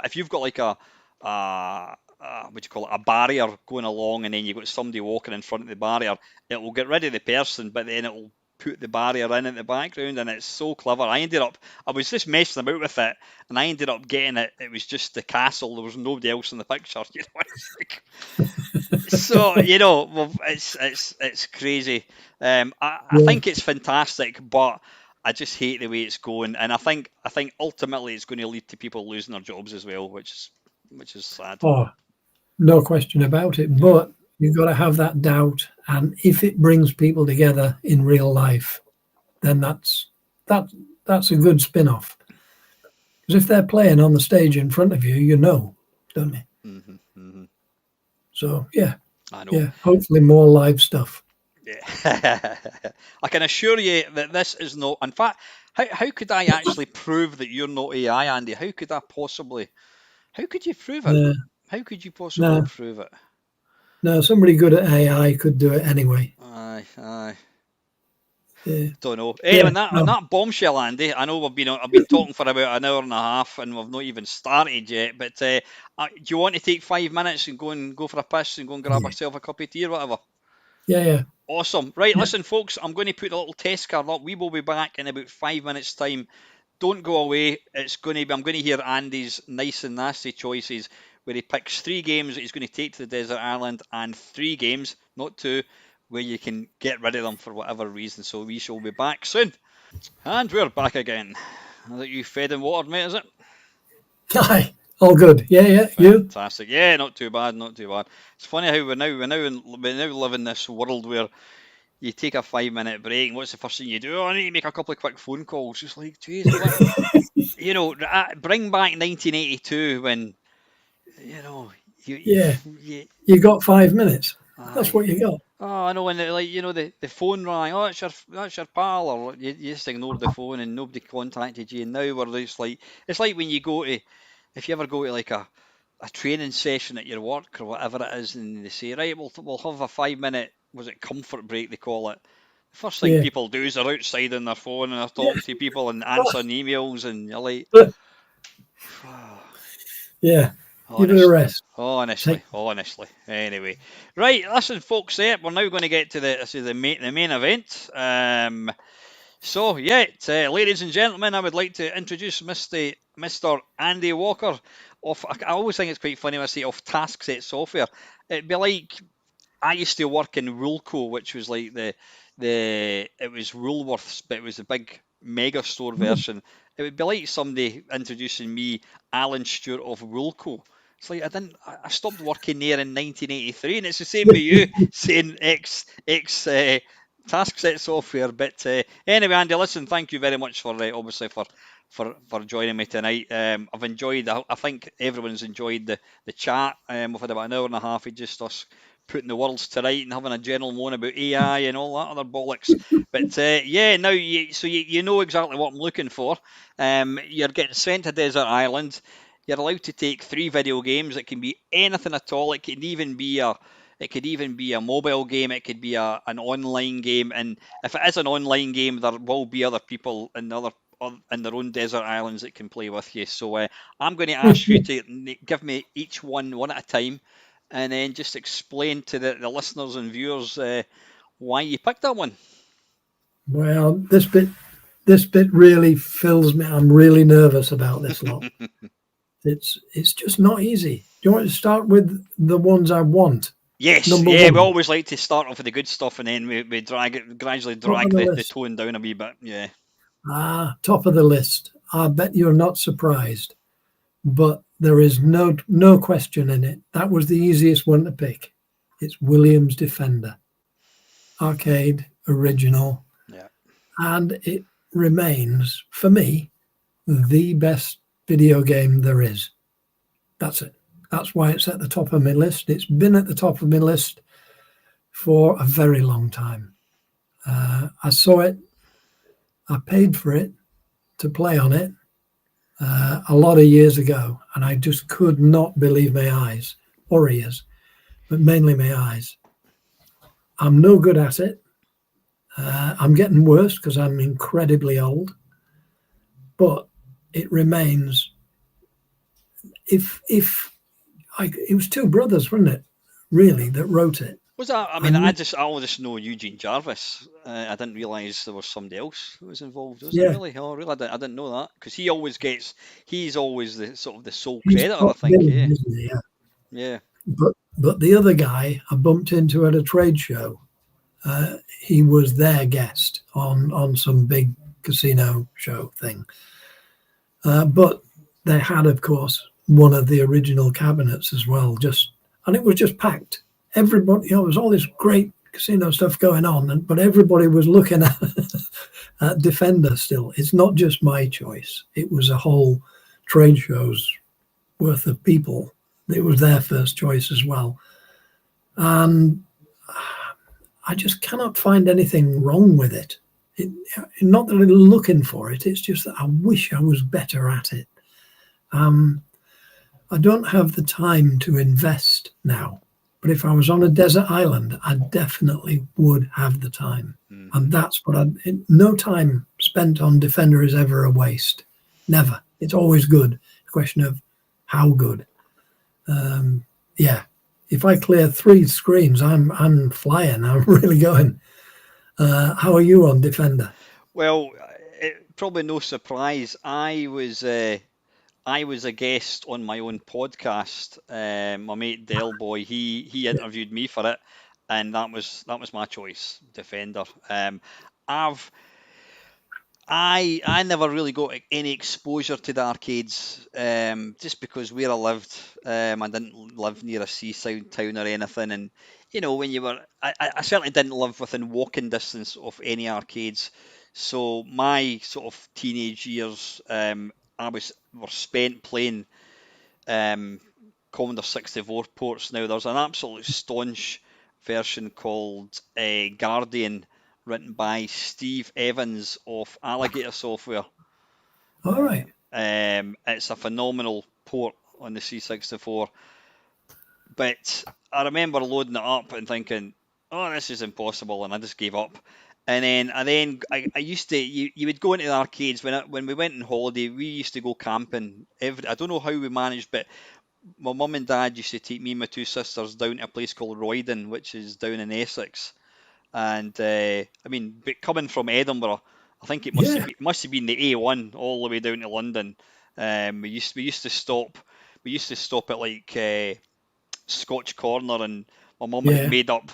Do you remember the old flasks, like the tartan Yeah. flasks Yeah. and the Yeah. coffee and ham sandwich and all that kind of stuff? Yeah. Got to do it. And I bet you stopped at Alconbury Hill as well. oh, I don't know. I would be about 4 or 5 years old at the time, but it was Yeah. great because as a kid, we used to get up at like 1 o'clock in the morning to leave, and it was just like it was magical getting up at 1 o'clock in the morning when the whole world was sleeping, and we're going on holiday, and we used to drive down, and my dad had a trailer where the tent and the sleeping bags and everything was packed in this wee trailer. It was an Oxford Cambridge that you had. No, is that Oh, yeah. Austin Awesome. Cambridge? Yeah. Yeah, I think it was grey. I think that was the only colour they came in. But I would love to have that car now. It had like leather seats and all this. But Yeah. Yeah. anyway, we used to go to when it got a wee bit later, like the sort of 1979, 80, whatever it was. We still used to go down to this place on holiday, and at that point arcades were a thing, and we used to go to the M6. Well, I presume it was the M6 services, and my mum and dad would go to the toilet and maybe go and get a coffee, and can I get 10p for a shot of Defender or Uh-huh. whatever it was, and I don't think I ever played Defender because I used to just stand and stare at it, and I looked at all the different buttons. There was like 6 buttons and like, oh, whereas Yeah. something else like, excuse me, Galaxian left, right, fire button, whatever it Oh, was. yeah. Yeah. Yeah. But Yeah. so to get back on track, yeah, I never played Defender. I tried to play it on what do you call it? The sort of the conversion, but it wasn't until MAME came along, which you're probably familiar with it. It's a fantastic. MAME has just revolutionised Yeah. emulation. It's given us the ability to play every single arcade game ever written, and That's wonderful, because these games would have been lost in the mists of time, and the fact that there's clever people putting these games and on into code, whatever it is, and allowing us to play it. Yeah, So I became familiar with Defender, and I'm like, still can't play it, still can't play it. But even though I couldn't, even though I never played it and couldn't play it, and I didn't want to play it, I still had this fascination with it, because it was like, it was just this game that you say you wanted to be good at, and like, wow. yeah. And then it was only I got a friend to knock me up. I would show you it, but it's in a cupboard through there. He made me it's similar to this. He made me this arcade thing, Oh, and it's, in fact, I'll go and get it. Let me go and get it, because yeah, yeah, it's go on. it's worth showing off. Hang on a second. Yeah, yeah. You can, if you can sing or whatever, Andy, you can keep the viewers amused for 5 seconds. Yeah, here's a song and dance routine. Here's one I did earlier. Yeah. There's no telling what he's going to bring back, is there? He could bring anything back and just laugh. We've all just waited for him, hanging on his every word. And when he brings it back, it could be anything at all. God, come on, Al. What have you got? It's in a cupboard far, far away. Right, And when he, sorry, Andy, I'll let you finish. no, I was going to say, and when he came back with this.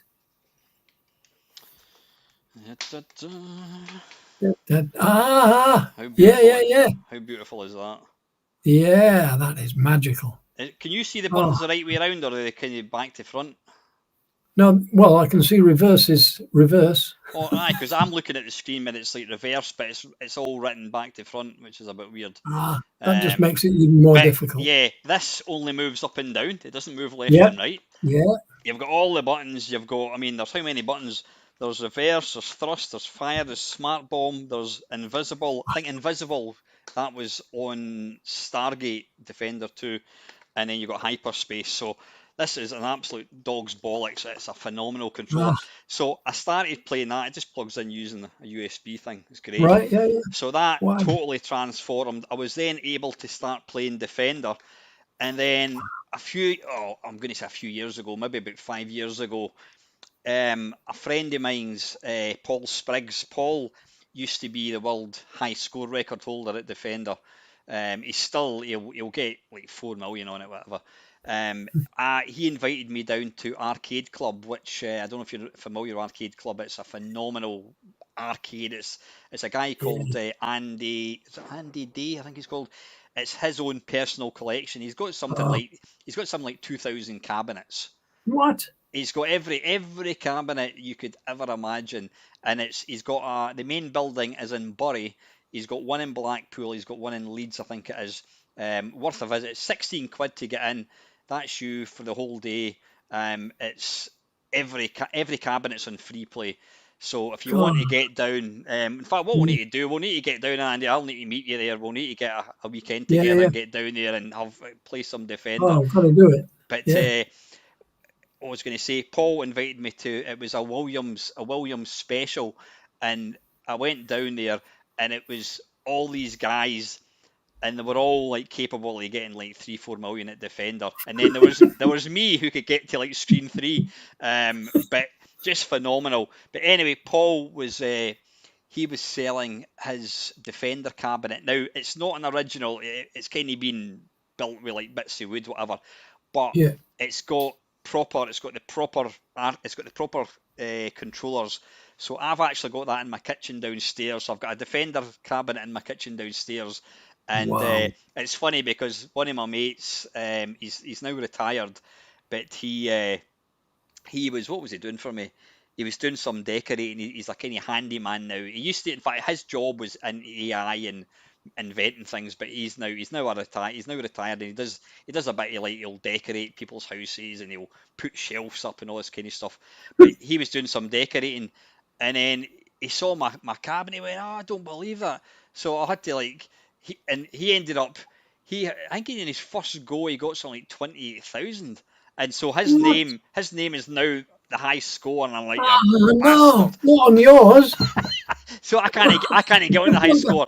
But yeah, he said, I think he said his best was about 80,000. But it's yeah, it's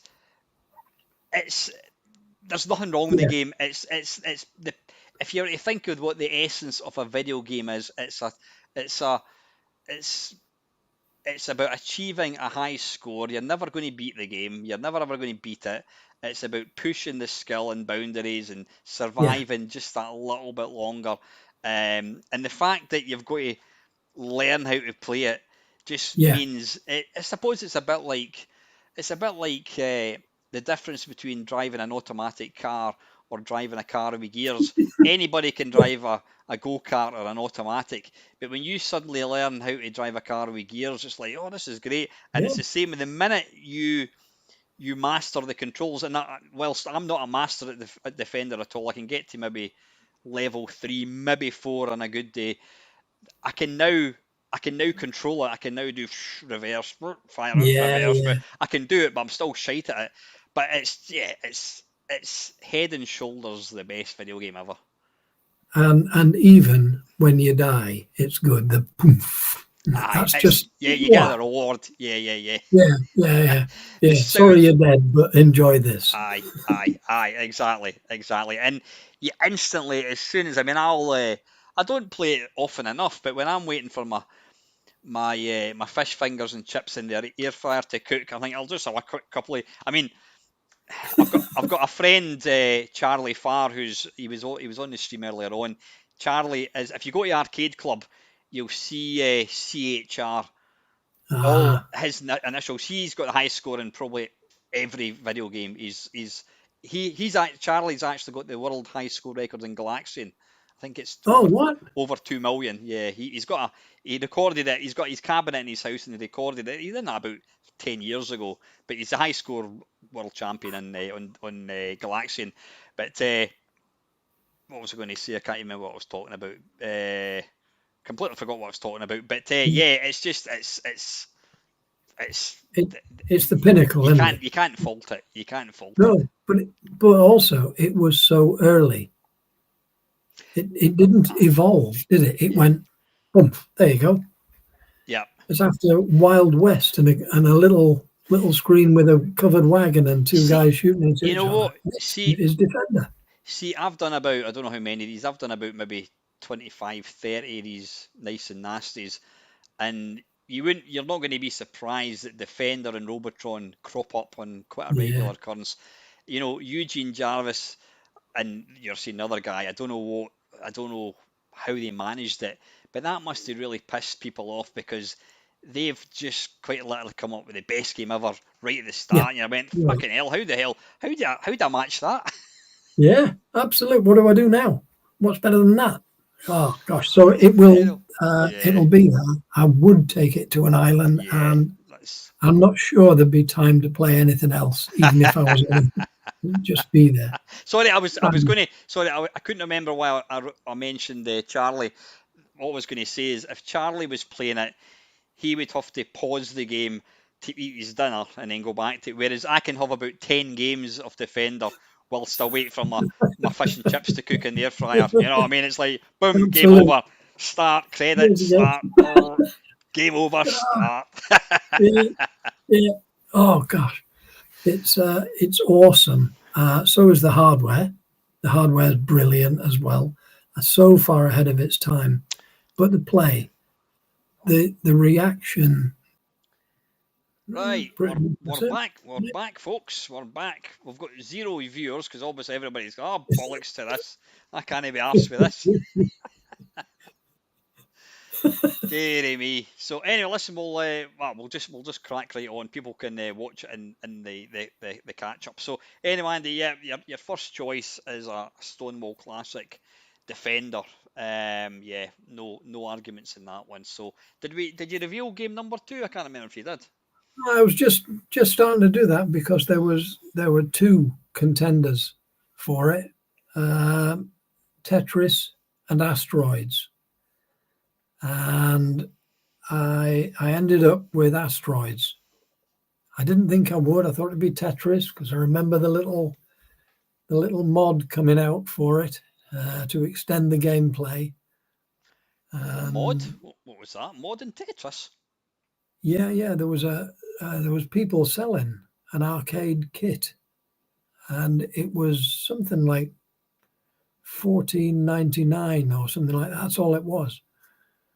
But when it arrived, it was a bit of black tape that you put on the screen to cover up what shapes are coming next. That was it. Brilliant. And But they did sold loads of them. that is so it was quite literally something you stuck on the screen, yeah.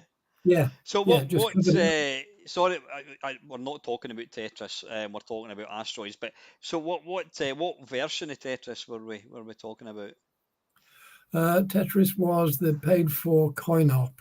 Ah, It right. was, I think, it was the proper, really genuine, kosher, the item. Wasn't a rework.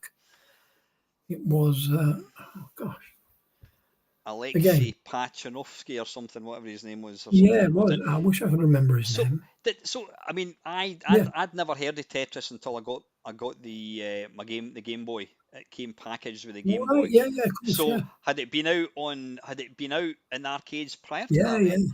Absolute. Oh, Yeah, I didn't realize yeah, that. yeah. I didn't realize that. And it was. I should really have looked up the history before I came on. That's Hmm. that's just lazy. Sorry, but um, you could easily lose 2 hours on Tetris, and it was just it's simple, addictive, and there was no you couldn't run out of ammunition. You Hmm. couldn't do all of these complex things. Hmm. It was just you just got it wrong, or you just if only it had been a T shape to drop next, you'd have been and it made so many other types of games. But in its own right, it was so playable. You knew all of the rules within 3 or 4 seconds. Yeah. You've got everything What sorted. was? I mean, I got it on the Game Boy, and what was testament to how successful it was. My wife at the time had absolutely zero interest in computer games. Like she just used to roll my eyes. Oh, I'm going to play on Amiga. Oh, God. But then when Yeah, the Game Boy came along, she ended up. There was if you got to a certain level in the Game Boy when you got the rocket, and I am. she was better at that than me. But yeah, it's just I know we're talking about a game that isn't one of your choices, but Yeah, yeah, I mean Tetris is just it's simplicity it's itself, and it's a phenomenal game. Yeah, simple, simple, fast, exasperating, and it gets your heart going. It really does. and It I think shouldn't I should think simple. the secret to all these games is the simplicity.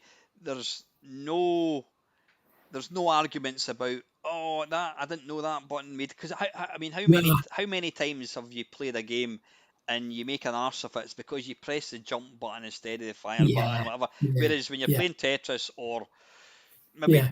There it maybe is. Defender is possible. What because Defender you've got to learn it. There's don't Yes, you put that in that. front of somebody and say there's half an hour play that game they'll go that's crap. Oh, it's far too hard. Yeah, But once it clicks then it yeah. just opens up a whole new level of awesomeness. Absolutely, Um, absolutely. But but but it revolves still around great control when you know what's going to happen. yeah, But the same is true of asteroids, isn't it? yeah. So Which that's are your work- choice number two, asteroids. Yeah, yeah, yeah, it is asteroids again. The early vector games, I loved Battlezone, loved that as well. Couldn't believe it when I first saw that in the arcades. That was brilliant. But asteroids is more of a classic, and it's something that I should be able to do. And it becomes too fast for me. I'm too slow for it, or I don't see it coming. But it backs you into a corner, doesn't it? And you're fighting your way out of a corner on something really simple. And the graphics, you've got to say, are really, really simple, but brilliant. You see asteroids there, don't you? You don't see polygons. You see asteroids. yeah. But I think they got the name dead right. They got the controls dead right.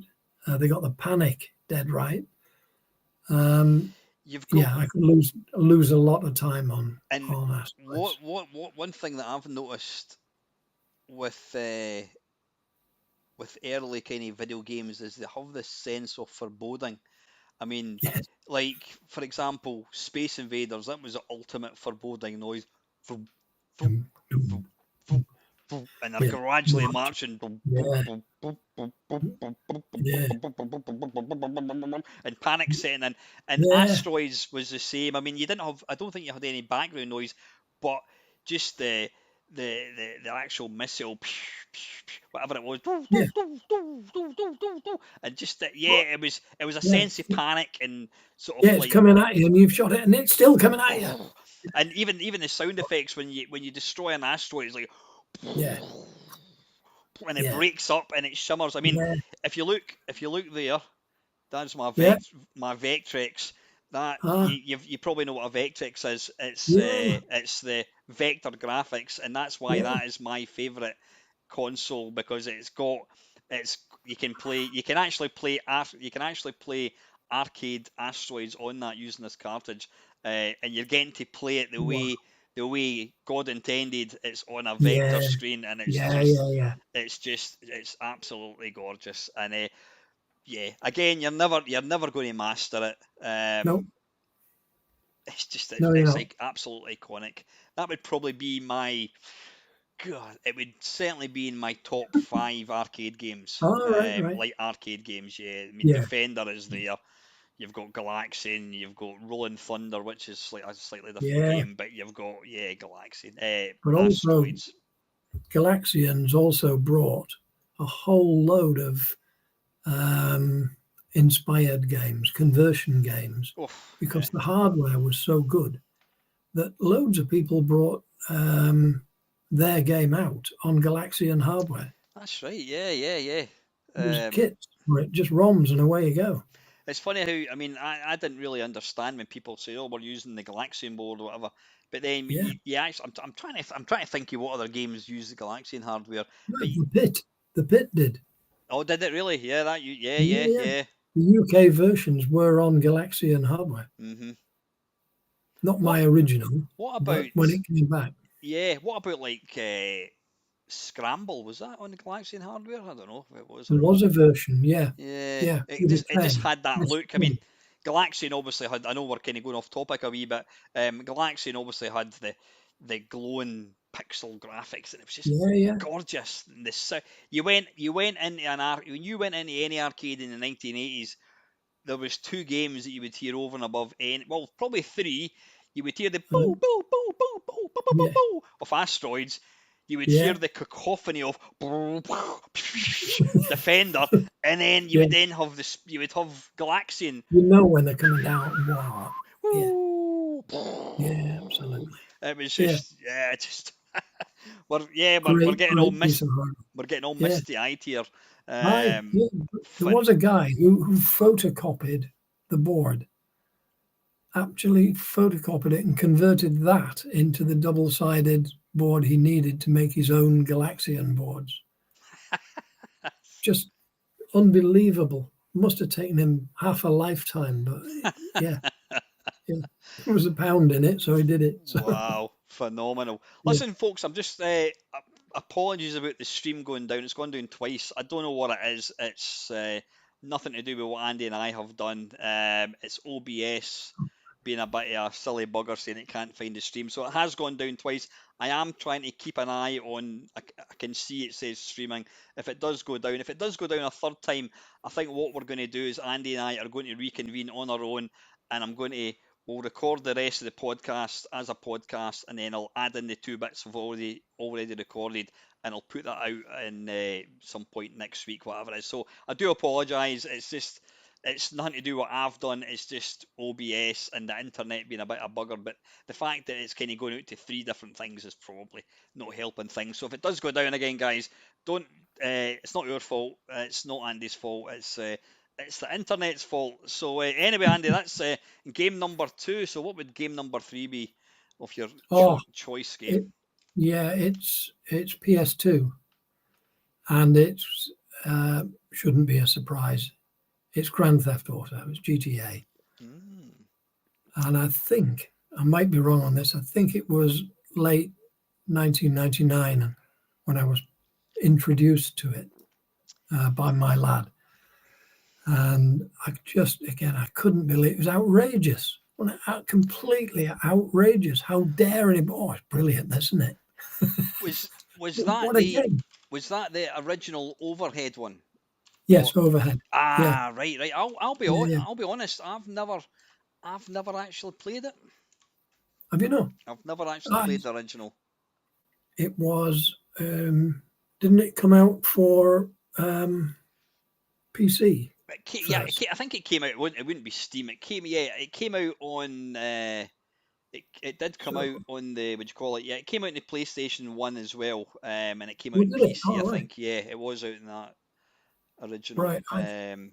Just before year 2000 Mhm. that I found out that um, my kids and their kids could all beat me on on PS2. I was too old by then, but uh, it's a pick, and it makes it to the top three because it was so outrageous. It was an unusual game that was really playable, but I couldn't believe what it was letting me do. What was it setting me up for? How dare it? No other game I'd played had ever done that. Ever. So what can you do? I mean, I've played the, is it Grand Theft Auto?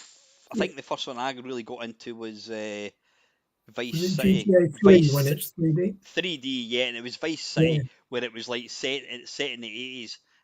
So Yeah, what could the overhead view? Could you get out and run about and all that yeah, kind of yeah, stuff? Yeah, definitely. yeah, yeah, And you just smash into things and nick them and, and run off with them and get away with it and lead everybody else to dance. And um, it is so unusual that you're allowed to do these things. I honestly don't believe it makes good people into bad people. yeah. There was a Of course not. huge. Can you imagine that the discussion at the time when nobody who made laws played games at all, and it was as if this was the devil incarnate. It was awful, dreadful, must be banned immediately. I think those calls are still around. I'm But guessing. I mean, I know you're involved in sort of local council, etc. Did you ever have that in a professional capacity with people saying, "Oh, ban video games" and all this kind of stuff? oh yeah, yeah, Yeah, yeah, yeah. because the solutions are really easy until you understand the problem. So it's got nothing to do with what they're looking at on GTA. It's GTA was an outrageous game, but it worked. It worked really well, Hmm. and it's possible for it to be a family game. Sounds all wrong, but it isn't because it was fun and you could laugh and the kids were having a great time, and that's what it brought. It brought a great time to the screen, and And PS2 at the time as well was yeah, brilliant, wasn't it? I thought, yeah, wow, that yeah. was so colourful. It was so rich in colour. I think yeah, you're right, and I mean, whilst I would always pick. I was more an Xbox 360 guy, Uh-huh. Yeah, which was effectively the rival for Thingy. yeah, But that generation, I'm not a huge console fan. Um, I did have a PlayStation, the original PlayStation, um, and I played loads of games. mm, The problem was when the local market started selling pirate games, you yeah, ended up buying 10 games every weekend and you played none and you ended up losing interest yeah. in it. Um, but yeah, the PlayStation 2 and the Xbox 360, like if you look at like I don't know, if you look, excuse me, if you look at something like Tomb Raider Uh-huh. on the original Yeah, PlayStation, it looks shite. It looks shite. It's got yeah, blocky graphics. It's clunky. I really don't think that the PlayStation has aged well because it was like the first version of sort of 3D polygons, whatever you want to yeah, call it, textured bitmaps. I'm not technical. And it looks bollocks now. It really does. But when the Xbox 360 and the PlayStation 2 came out, suddenly you were getting a game that was playing on your PC, but you were playing it on yeah, you're playing it on your big 32-inch TV, and it's like, wow, yeah. Wow. phenomenal. Yeah, yeah, And it's funny. I've always maintained if games had not gone beyond. that level, I would still be a happy guy. I'd still be buying games and playing it. Whereas kids nowadays, you look at a mobile game or a free to. I mean, look at my daughter plays. Oh, what's it called? Oh, it's not. Oh, Fortnite. Is it Fortnite? I can't remember. Yeah, Roblox, whatever. You look at some of these free to play games, and the graphics are just like phenomenal. Whereas, you and I, we're old school. We're yeah, picking yeah, things yeah, like Defender. The games look complete bollocks, but we filled in yeah. the gaps. We filled in when you were You playing do. Grand Theft Auto, looking down at your little car, you were imagining you were driving a Lotus Esprit or Absolutely. whatever it I was was. there. Yeah, Yeah, yeah, yeah. yeah, absolutely. Yeah. I'm going to tell you something that's interesting. You might not know this. I was at uh, I was at an Amiga user group through in Glasgow about maybe 3 4 months ago, and me and one of the guys went along with. Oh, we'll go along for a laugh. We'll see what it's about. What I didn't realise was when we got in, um, there was maybe about 10 other people, and they had all these different Amigas set up, and then they said right. Uh, Go and get a coffee and we're going to be doing a presentation. I thought, oh, great, what are we going to be doing? Right, tonight's topic, we're going to discuss capacitors. And my eyes just glazed over. I'm like, what? We're going to talk about capacitors, and we had there was like an hour and a half talking about capacitors. I thought we were going to be going along to play sensible soccer, and I'm sitting there trying to. And don't get me wrong, they're a lovely bunch of guys, and it was quite interesting, but it was completely over the top. I didn't understand any of it at all. Um, All in farads, isn't it? but aye, exactly. But one of the guys that was there, I got talking to him, and he says, "Oh, I've written a few games," and I says, "Oh, right, aye." Oh, So what you tell me? And what he was telling me was, and it is apparently well documented, he actually had already written. I hate when people do that. He'd written Grand Theft yeah. Auto before Rockstar came along with it, and he successfully sued Rockstar for a large sum of money because he had already written a Oh, game what? that was so much like Grand Theft Auto. That So they he must have seen it. he got a big chunky money. He says it wasn't a life changing chunky money. I think he said it was six figures or something. But apparently it's got a name. I can't remember offhand. I'll try and find it for you. Ah, And yeah. it was apparently there was an article in Amiga Power. I think it was at the time. But yeah, he successfully. I think it might have been him and another guy. They successfully sued Rockstar and they did get a chunky money. Wow. So the game that you're talking about ultimately wasn't all Rockstar. It did start from somewhere else, but Yeah, I'll right, I'll find it right. interesting, not to take anything Oh, away from do. Rockstar, but it's interesting when you hear of that, you think, oh right. It'd be a bit like Yeah, somebody saying Boulder Dash was all my creation. Oh well, a yeah. minute. Andy was there before you, you know what I mean? At least that guy, is it Peter or whatever his name is? Yeah. Peter begins with L, can't remember. The Ah, guy that wrote yeah. Boulder Dash, he did actually you said he acknowledged that he was Yeah. inspired by the pit, which is Yeah. great. That'll do for me. I'm Yeah, happy. no, but yeah, I'll try and find that article. But Yeah, brilliant. yeah, I'll need. Brilliant. You know what one thing I love about doing these podcasts is you're getting you're speaking to all different types of people, and I've had so many. I mean, I had Gary, Gary Penn of Zap. Gary was on Oh, it, yeah, yeah. and his favorite game is Splatoon 3 on the Switch. All I right. thought Gary would go for like Defend or whatever it is, but you're Yeah, yeah. you're getting you're On the getting Switch. on the Switch, yeah, you're getting to hear it all. Peter Lipa, that's it. Thank you, Ox. One of the Yeah, guys that's just right. told me Peter Yeah. Lipa. Um, you're getting uh, you're getting to hear 30 people's 30 people who've probably been playing video games for the best part of 40 years. You're getting to hear their favourite three games, and so I always think if I was going to write a book on the best 100 games, I would just go and I would I would pick your three, right? Their three, Gary Penn's, blah, blah, blah, blah, blah, and then you Yeah. would you would end up with a list of 100 games of the best games ever, because the fact that people like yourself and other people who've been playing video games for years have chosen these games as the best games ever. So, and I always take a wee note, and I always try and remember to then go and play some of the games that Oh, my right. guests have picked, Right. because it's great. You're getting because they're telling you their favourite three games. You're thinking, I need to check that out. Don't get me wrong, some of the games that people have picked, I'm like, oh, I can't stand that game. But Yeah. everybody, I mean, I've had people picking. I'll not tell you what game it is. I've had people picking certain games as their favourite game ever, the game they would take, and then other people have picked that game as a game they never want to exist. So, Never. All right. and Great. yeah, so it just goes to show everybody's got a different perception and Yeah. what Yeah. thing was it. Yeah. But anyway, Yeah. listen, Andy, three absolutely fantastic choices.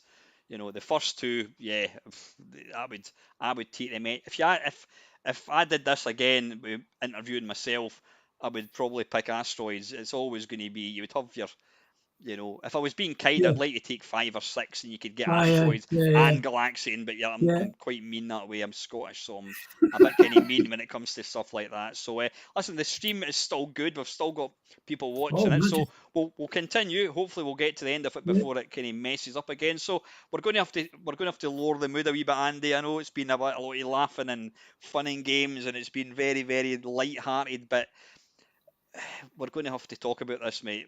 I'm going to have to ask you to pick 3 games that quite literally just didn't do it for you for whatever reason. Well, one of them's Sorry. controversial, and I'll put that one last. I'll let you. I'll Well, let you pick in no particular order. What's your first right. game?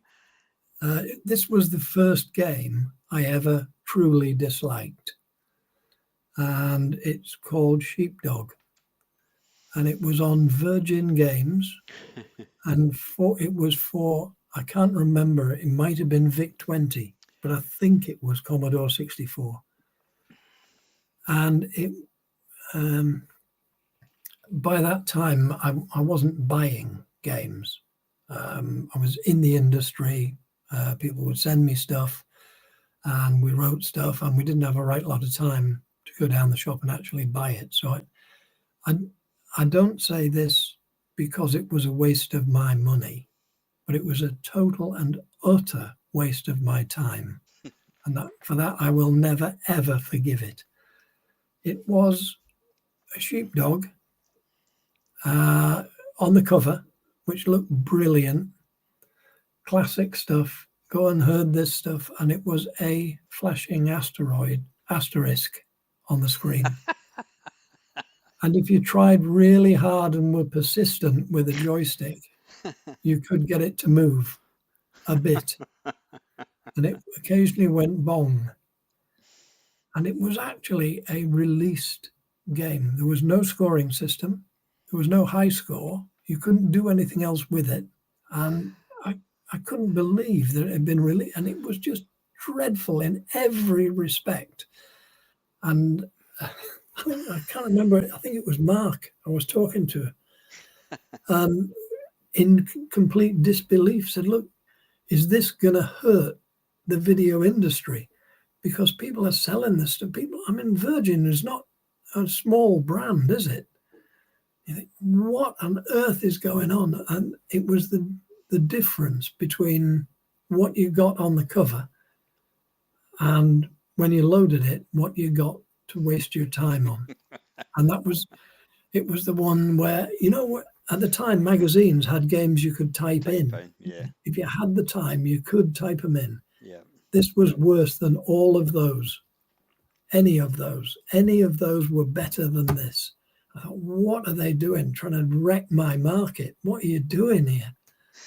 It was Well, the first one I ever positively hated. well, There aren't many. I've just taken a note of that, and what I'm going to do is I'm going to make a video of it because there is nothing I love better than playing a fucking god awful game. I look forward to playing that. So you controlled an Asterix. What was the purpose of moving the Asterix? What did you have to round up other Asterixes or something? Yeah, but you may not see them because it crashed all the time. Oh, so it was buggy as well. Oh, absolutely. It was a total and utter disaster. But I know the other guys will remember it because I railed about it at the time so much. It was one of those, like I say, people who write games deserve the best innings they can get. But it wasn't them so much I was railing at. It was the publisher. What are you doing putting this out? I'm just having a look. Is it? I'm looking. Is it good? I'm looking in the Commodore 64 Wait a minute. No, there's one called Sheep, but this is actually you play Sheepdog. you're actually a pie sign. If you know the pie sign, it actually looks like Oh yeah, yeah, a pie sign looks like a small dog. So at least yeah. that's got a modicum of graphics. There's Sheep and Wolves, which is by KTL. Sheep count, sheep in space. Sheep is a key. What the hell is that? Sheep out, sheep station. Oh, Sheep toss. No. So is this called? What was it again? sheepdog. Sheepdog. Sheepdog Trial. No, that's got far too good graphics. Um, no, I'm wondering if it's been written by. Let me just check the stream's still going. Yeah, we're still streaming. Let me have a look inside. What I'm going to do when I find it, I'm going to record it and I'll send the video to you Yeah. so you can watch it and So it'll keep you awake at you night. can have you can relive your nightmares. Right, let's have a look. See if it's in here. That's disappointing. I'm not seeing any. Hmm. No, Hmm. you have now got me. I now need to. Yeah, but remember, this is going back like 40 years. Yeah. I wonder if I've got that around my neck. I thought I'd never forget it. Was it called? Was it called Sheep. Sheepdog? It was definitely called Sheepdog. Yeah, Developer. Oh, it'd be publisher. I think. Yeah, publisher. Let's have it a was look. Virgin. Year. Let's have a look. Right, publisher. Let me look for Virgin. Right. This is. I'm looking at Vic Yeah. 20 games. Oh, it's sorry. What we're looking at? Virgin, Victoria. Right. No, there's only a core. I mean, not to say that this is it. I've got a list here of 2,550 games on the Vic 20. Oh, There's only 3 games by Virgin. There's one called Creepers. There's one called Ev Hanu, whatever the hell that is, and Mission Mercury. So it doesn't appear to be a Vic 20 game. Let me go back to the C64. Um, I will now need to find this. If anybody in the stream would like to Google no. sheepdog, sheepoid, sheep. Yep, yep. Let me look at Virgin Games on the now this game-based thing. It's a labour of love by a good number of people. Hmm. This is actually, believe it or not, this has got 30,000 Commodore 64 games. What? 30,000. It's got public. It's even got typing games that were in like computer and video games.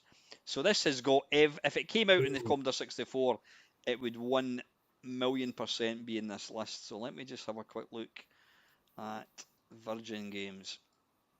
But yeah, if somebody that's watching this can have a look to see if you can find it. And is it possible that it wasn't on the Commodore 64 or VIC 20? I think it had to have been. Aye, Really do. no. I'm looking at Virgin Games. I mean, Virgin Games was a very early because they became Virgin Games and Virgin Mastertronic, whatever. Yeah, Virgin Games, Spider Mountain, Action Force Ambush, Bitmania, Dan Dare, Doriath, Election, Erebus, FA Cup Final, Falcon Patrol, blah blah blah blah blah. There is no Sheepdog game. Oh, I need to find that game. I absolutely need to find it.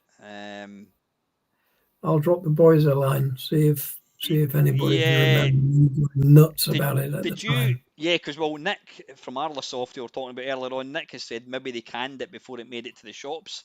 Is that possible? Do you think? Yeah, it is possible. It, That's mm. Well, like I say, I wasn't buying games at the time. yeah. Maybe they sent because Nick's saying he's had a look online and he can't find it. That would be a travesty. We need to find and Nick there's talking about awful games. There's a game you've probably heard the Green Beret. It's an arcade Yeah, game. Not Mastertronic, Imagine label, remember Ocean Bolt, Imagine over, they released Green Beret on all the home bits, and most of them were fantastic. But the C16 version is the biggest travesty you've ever seen. Honestly, I'll send you a video of me playing it. It is awful. But Nick is actually, he's in the process of rewriting the game for the C16 to prove that it could actually be really good. So that'll be Wow. interesting. But yeah, we need to try That's and a find. proper service. That is brilliant. It's great. Yeah, he just turns shit games into good games. But I'll need to go and have a look for that now. Yeah. Sheepdog by Virgin. There's one of my friends, Frank Gasking. I don't know if Oh yeah, you know games that Frank. never were. Yeah. I'll need to speak Yeah, to yeah. Frank and see if he knows anything about it. Right. Yeah, I love. There's nothing better than a shit game. Fantastic. So. Ah. Well, obviously, I'm getting the feeling that it was that bad that they fortunately realised we can't release this pile of wank, and they canned it. Yeah, and there was certainly no hint of it wasn't sent in as a review or anything like that, because I definitely didn't write anything back. It was I can see it in front of me now. It's just next game. Oh, hang on a sec. No, but I mean, Steve has found. No, this is on the Spectrum. It's called Sheep Walk by Virgin, and it was on the Spectrum. Sheep Walk by Virgin, but you can't find Sheepdog. Could it have been in the Spectrum? Would you have had any way to play it on the Spectrum? Do you think? At that time, I don't think we would. I don't. So I'm pretty certain it was C64 because it was just available. Oh gosh! I didn't mean to start the mystery, guys. Oh, hang on a second. I just want to have a quick sheep. No, there's a game called there's Sheepdog. No, Sheepdog. Virgin Games. No, I think no. The game that Steve's talking about. It's called Sheep Walk, and it came out in 1983, and it looks. Have you ever seen Hover Bover by Jeff Minter? Oh yeah. It kind of looks a bit like that, so I'm assuming that is way far too elaborate. Yeah, it is. Yeah, but the date's about right. Yeah, well, hang on a second. Steve has found. Ox has found Sheepdog on the Spectrum. Sorry, let me just have a quick gander again.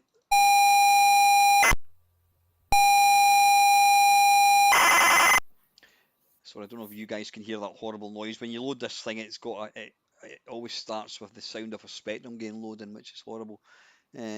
Sheepdog, no, that's got graphics. Nah, on a sheep walk. No, it doesn't look like it's there, fortunately. But no, they look far too. No, it'll save you being really ill.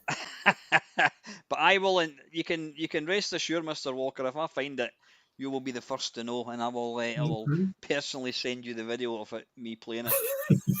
Yeah. Anyway, thank you. Will be amazed. Right, listen, we're still good. The stream is still alive and kicking. So excellent. So two games to go.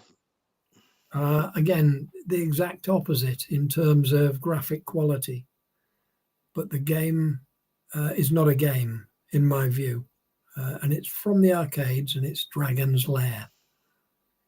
I dislike it because I dislike what it's doing. It's not playing a game, and I just, gosh, can we bury it and never let it see the light of day again? It took loads of money off people for a very short period of time.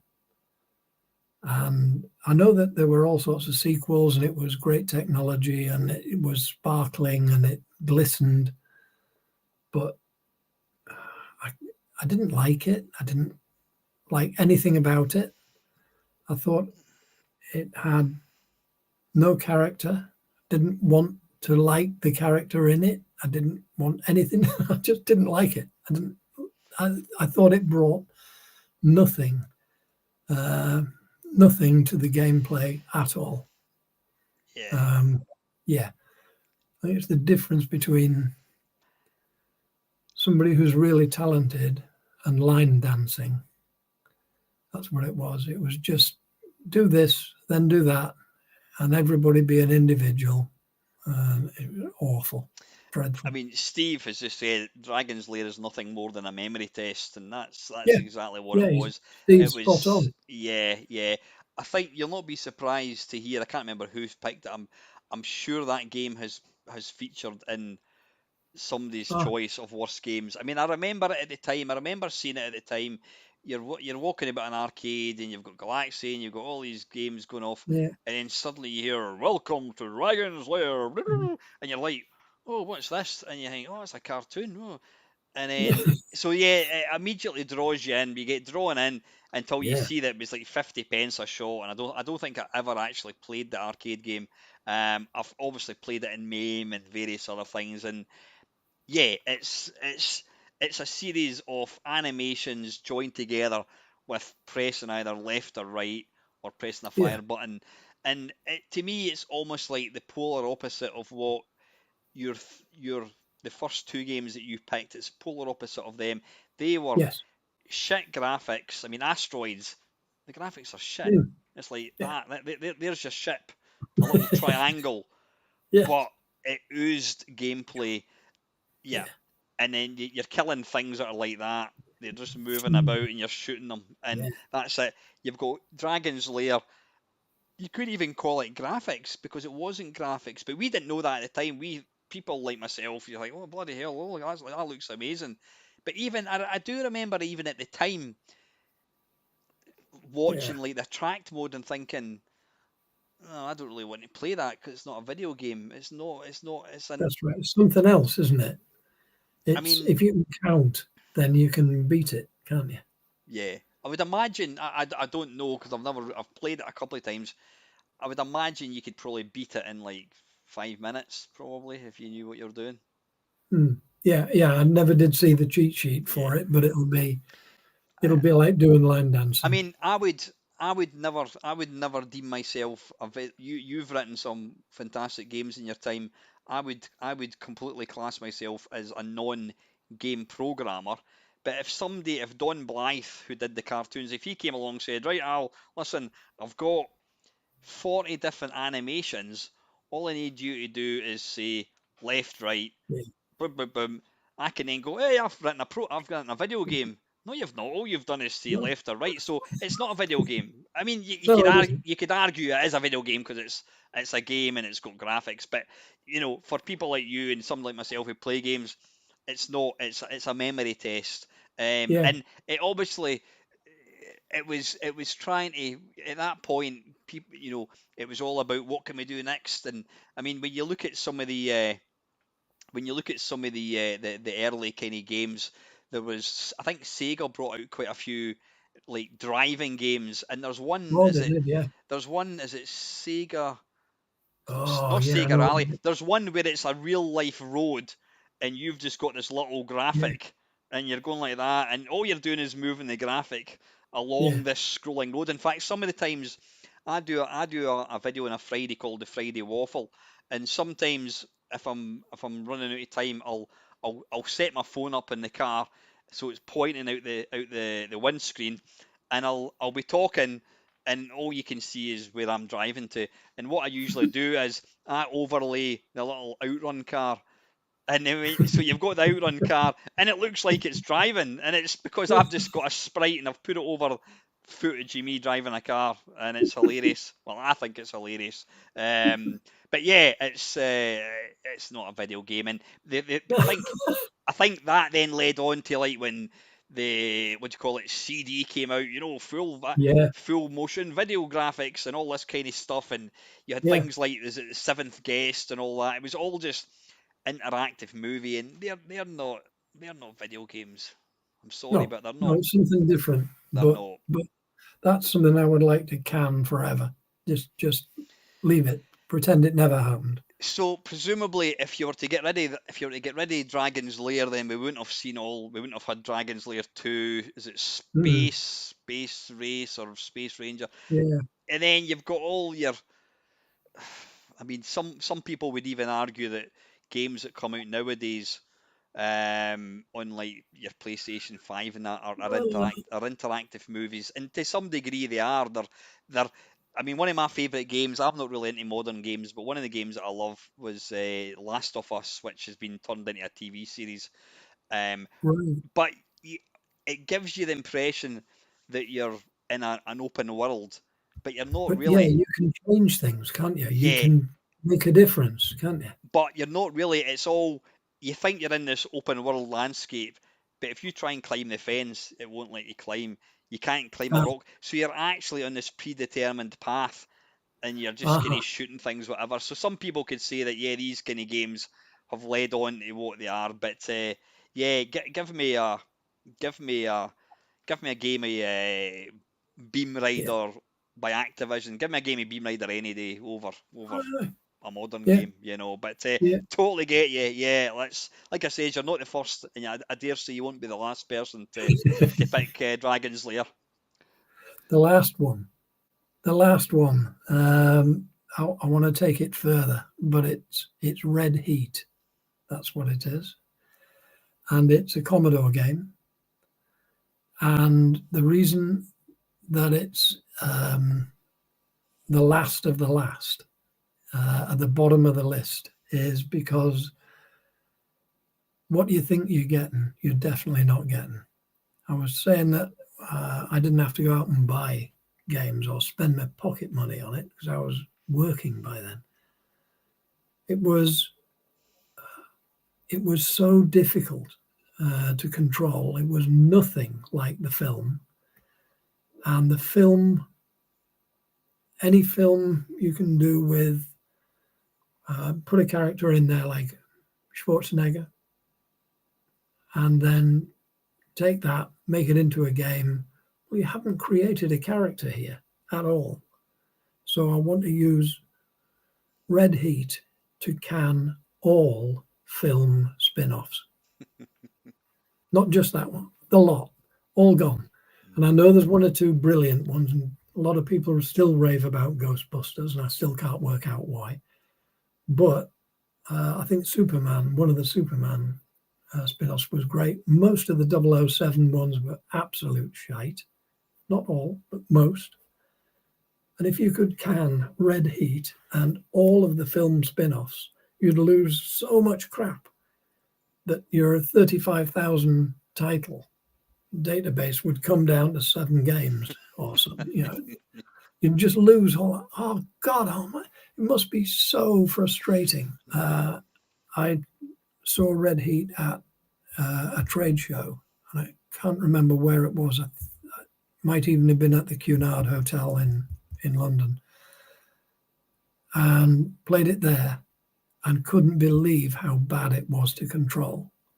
The characterization was awful. The sound was dreadful.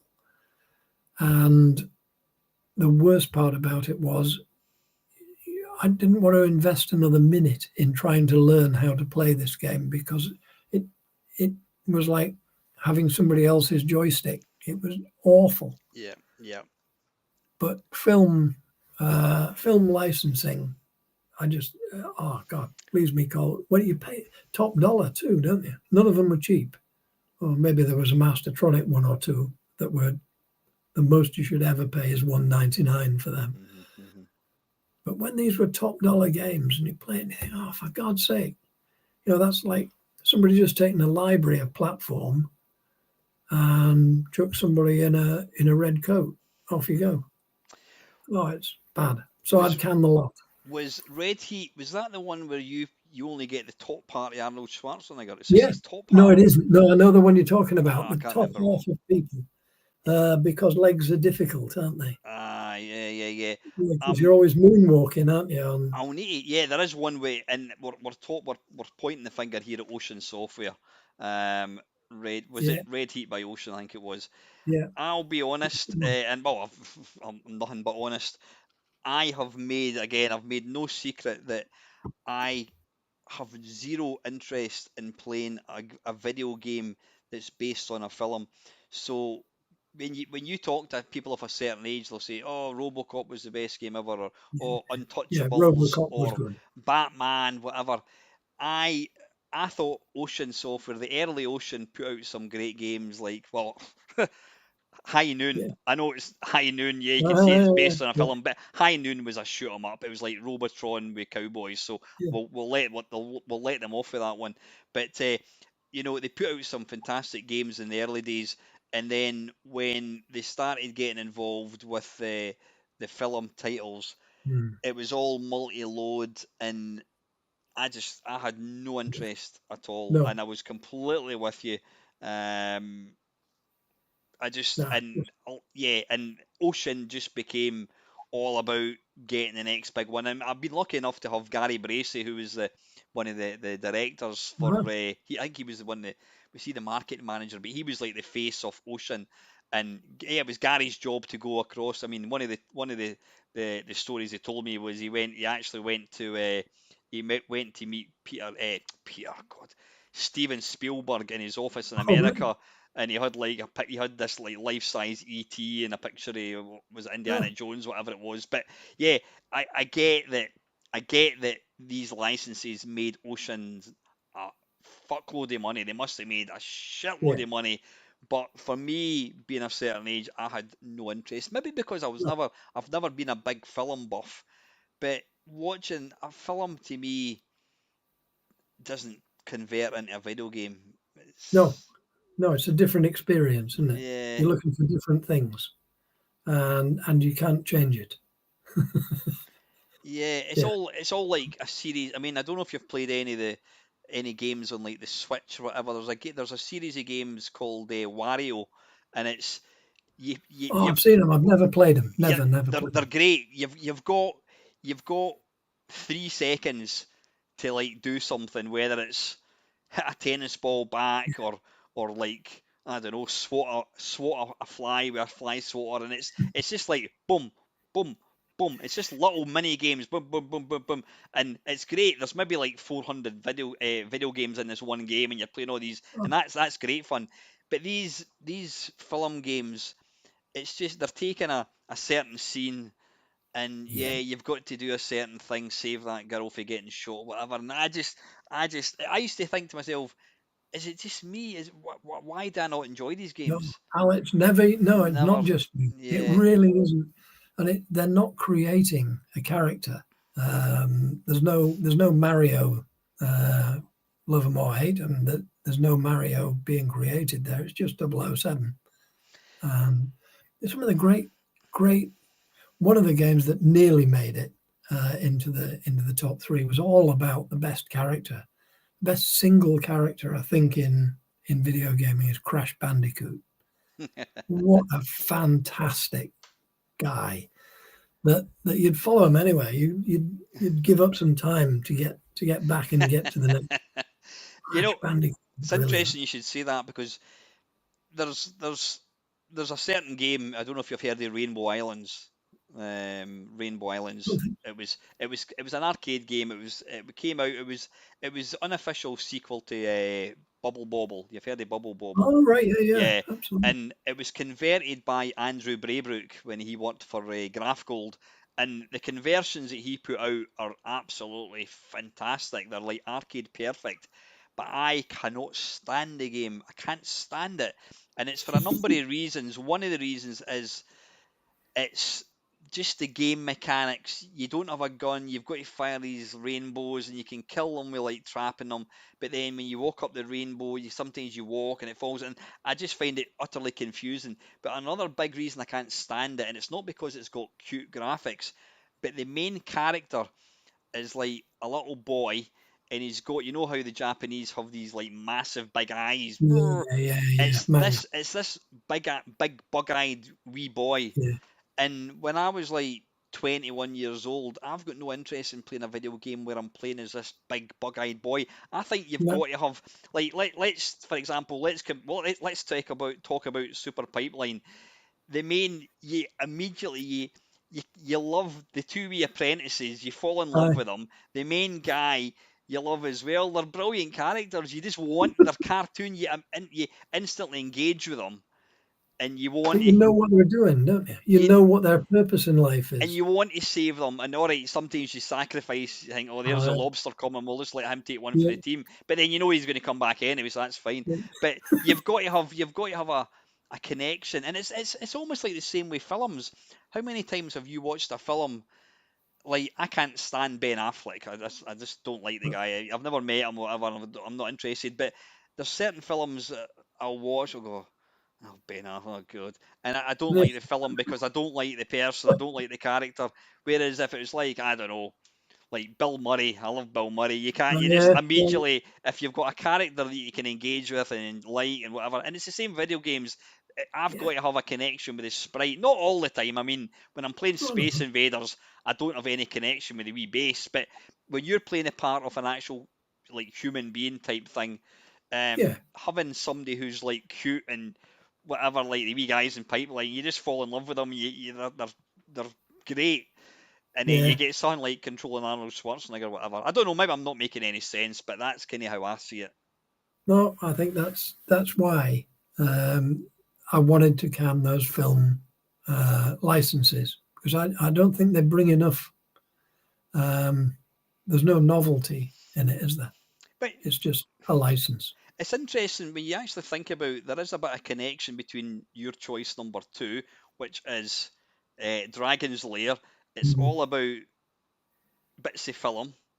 And what they've Yeah, effectively done, they're kind of creating bits of film, but instead of getting an artist like Don Blythe to do the animation, they're getting guys to draw sprites. But it's kind of the same. It's just an interactive movie, and it's just, yeah, yeah, yeah. yeah. The Well, fact, yeah, yeah. I think the fact that you've picked Defender as your number one game, you are never going to like Untouchables or Robot. You're like me. You're all about playing a game for 10 minutes, getting a high score, whatever it is, right. And I always before I let you go, Andy, I always think to myself, when you if if you were playing, I don't know, we'll say whatever the latest Call of Duty is, whatever it is, I don't know, I'm not interested in that game. If you're playing the latest Call of Duty and you completed it, you're not gonna you're not gonna Hmm. I wouldn't post on, I've got a Main Meister Facebook page. I wouldn't post and go, I've just completed Call of Duty, because folk would be like, Yeah, who yeah, cares? yeah. Big if deal. if I got 4 million on Defender, I Oh, would I would geez. Yeah, I would post that, yeah, and people would be absolutely. like, "Oh my God, you're a Oh, legend! Wow, wow, wow, yeah, wow!" There's yeah, nobody gives a shit if you complete Red Heat. Nobody cares if you put up a brilliant score yeah, on a classic arcade game. People are like, "You're the man. You're the main yeah. guy." You know what I That's mean? it. You can boast. Yes, You all can go right. to the you can So, go to the pub and tell your mates, "Get, I got 4 million yeah, in you would. Defender last night." And I'm You like, would. "What? Fucking hell, you know." And they'd say, where did you get time to learn that? Followed by you liar. You'd never done that. Yeah, it's AI, isn't it? Yeah, there we go. So we've kind of gone round in a full circle, mate. So Yeah, listen, Andy, I'm going to, before this stream stops again, which it probably will do. I'm going to let you get to bed, mate. It's always fantastic having you on the channel. I really appreciate you taking time to join me. You're always welcome, and I mean it. I will let you know. I'll drop you a message with Arcade Club, and supposing sometime next year you and I we'll meet together and we'll go to Arcade yeah. Club and play some I Defender. nearly, I nearly made it to the whole version of that. Um, there's a set of guys that repaired and rejuvenated good arcade games, and they opened up in a wee shop unit. And again, it was just like a tenner, and everything's free. You get to get in, but it wasn't big. It was just guys who were doing stuff for love. But they've gone off the face of the earth. They Oh, said really? they're, Yeah. yeah, I don't know. They were in Princess Key for a while, prime site. The only time I got down there was closed. It Oh, was that's a shut dark. shame. Just, Yeah, just, yeah. just a quick one, a long shot. I don't suppose you're anywhere near Swindon. How far are you from kind of Swindon? Is that a Well, long way I away? think New York is closer. Yeah, Sorry? New York is closer. I Is it think. right? Yeah, I'll tell you the reason I'm asking is because, are you aware of there's a YouTube channel, RMC, and there's a museum that's been built down. I can't even remember the name of the place. Somebody will tell me. It's not far from maybe a 40-minute drive from Swindon, and I was lucky enough to one of my friends as part owner, and she took me along and gave me a guided tour. And Right. it's called the Cave. Again, I'll send you a link. I'm going to send you Oh lots of yeah. things. I'll send you a link, and I'll send you a link to my video. And they have got it's on a par, if not better, than that museum you were at. What was it called? The Yeah. computing history. Computing They history. have Yeah. Yeah. got they have got every single console computer that you could Wow. think of. And what they've done is they've recreated it. They've recreated it in a way, and that when you go in, it's like going through a time machine, and it's like you're back in 1985. The smells, just the whole Yeah. ambience, Yeah. Yeah. everything. They've got Makes you them look. all laid out, and what they've done as well is it's an absolute stroke of genius. He's even created a shop, and it's like Boots or John Menzies. You go in, and you've got Ah, all right. the racks, Commodore Yeah. 64, and you've got all the original tapes. You've got Spectrum, Amstrad, magazines. It's honestly, it's the most phenomenal thing ever. And then part of that, they've also got an arcade which my friend Holly runs, and it's got maybe about 40 arcade machines, and they're all in free play. So the reason I'm telling you that is I think it's the 23rd or 22nd of September. It's a Saturday. Me and I think there's about, in fact, Nick Sherman, who I was telling you about, who's done all the Commodore 64 Yeah. games. Nick's going to be there as well.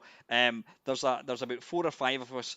We're going down there. We're going to spend the whole day on the Saturday, and Holly has promised that we'll get a VIP tour. Oh, If you could have got along, it would have been great, because you would love it. You would absolutely. You'd be like, I oh my would. good. It's like going back in a time capsule. You're like, holy shit, this Yeah. is This it's is what it was. Yeah. it's mind blowing. Yeah. It's mind blowing. So what I'll do, Andy, I'll send you a link to my video that I got a guided tour.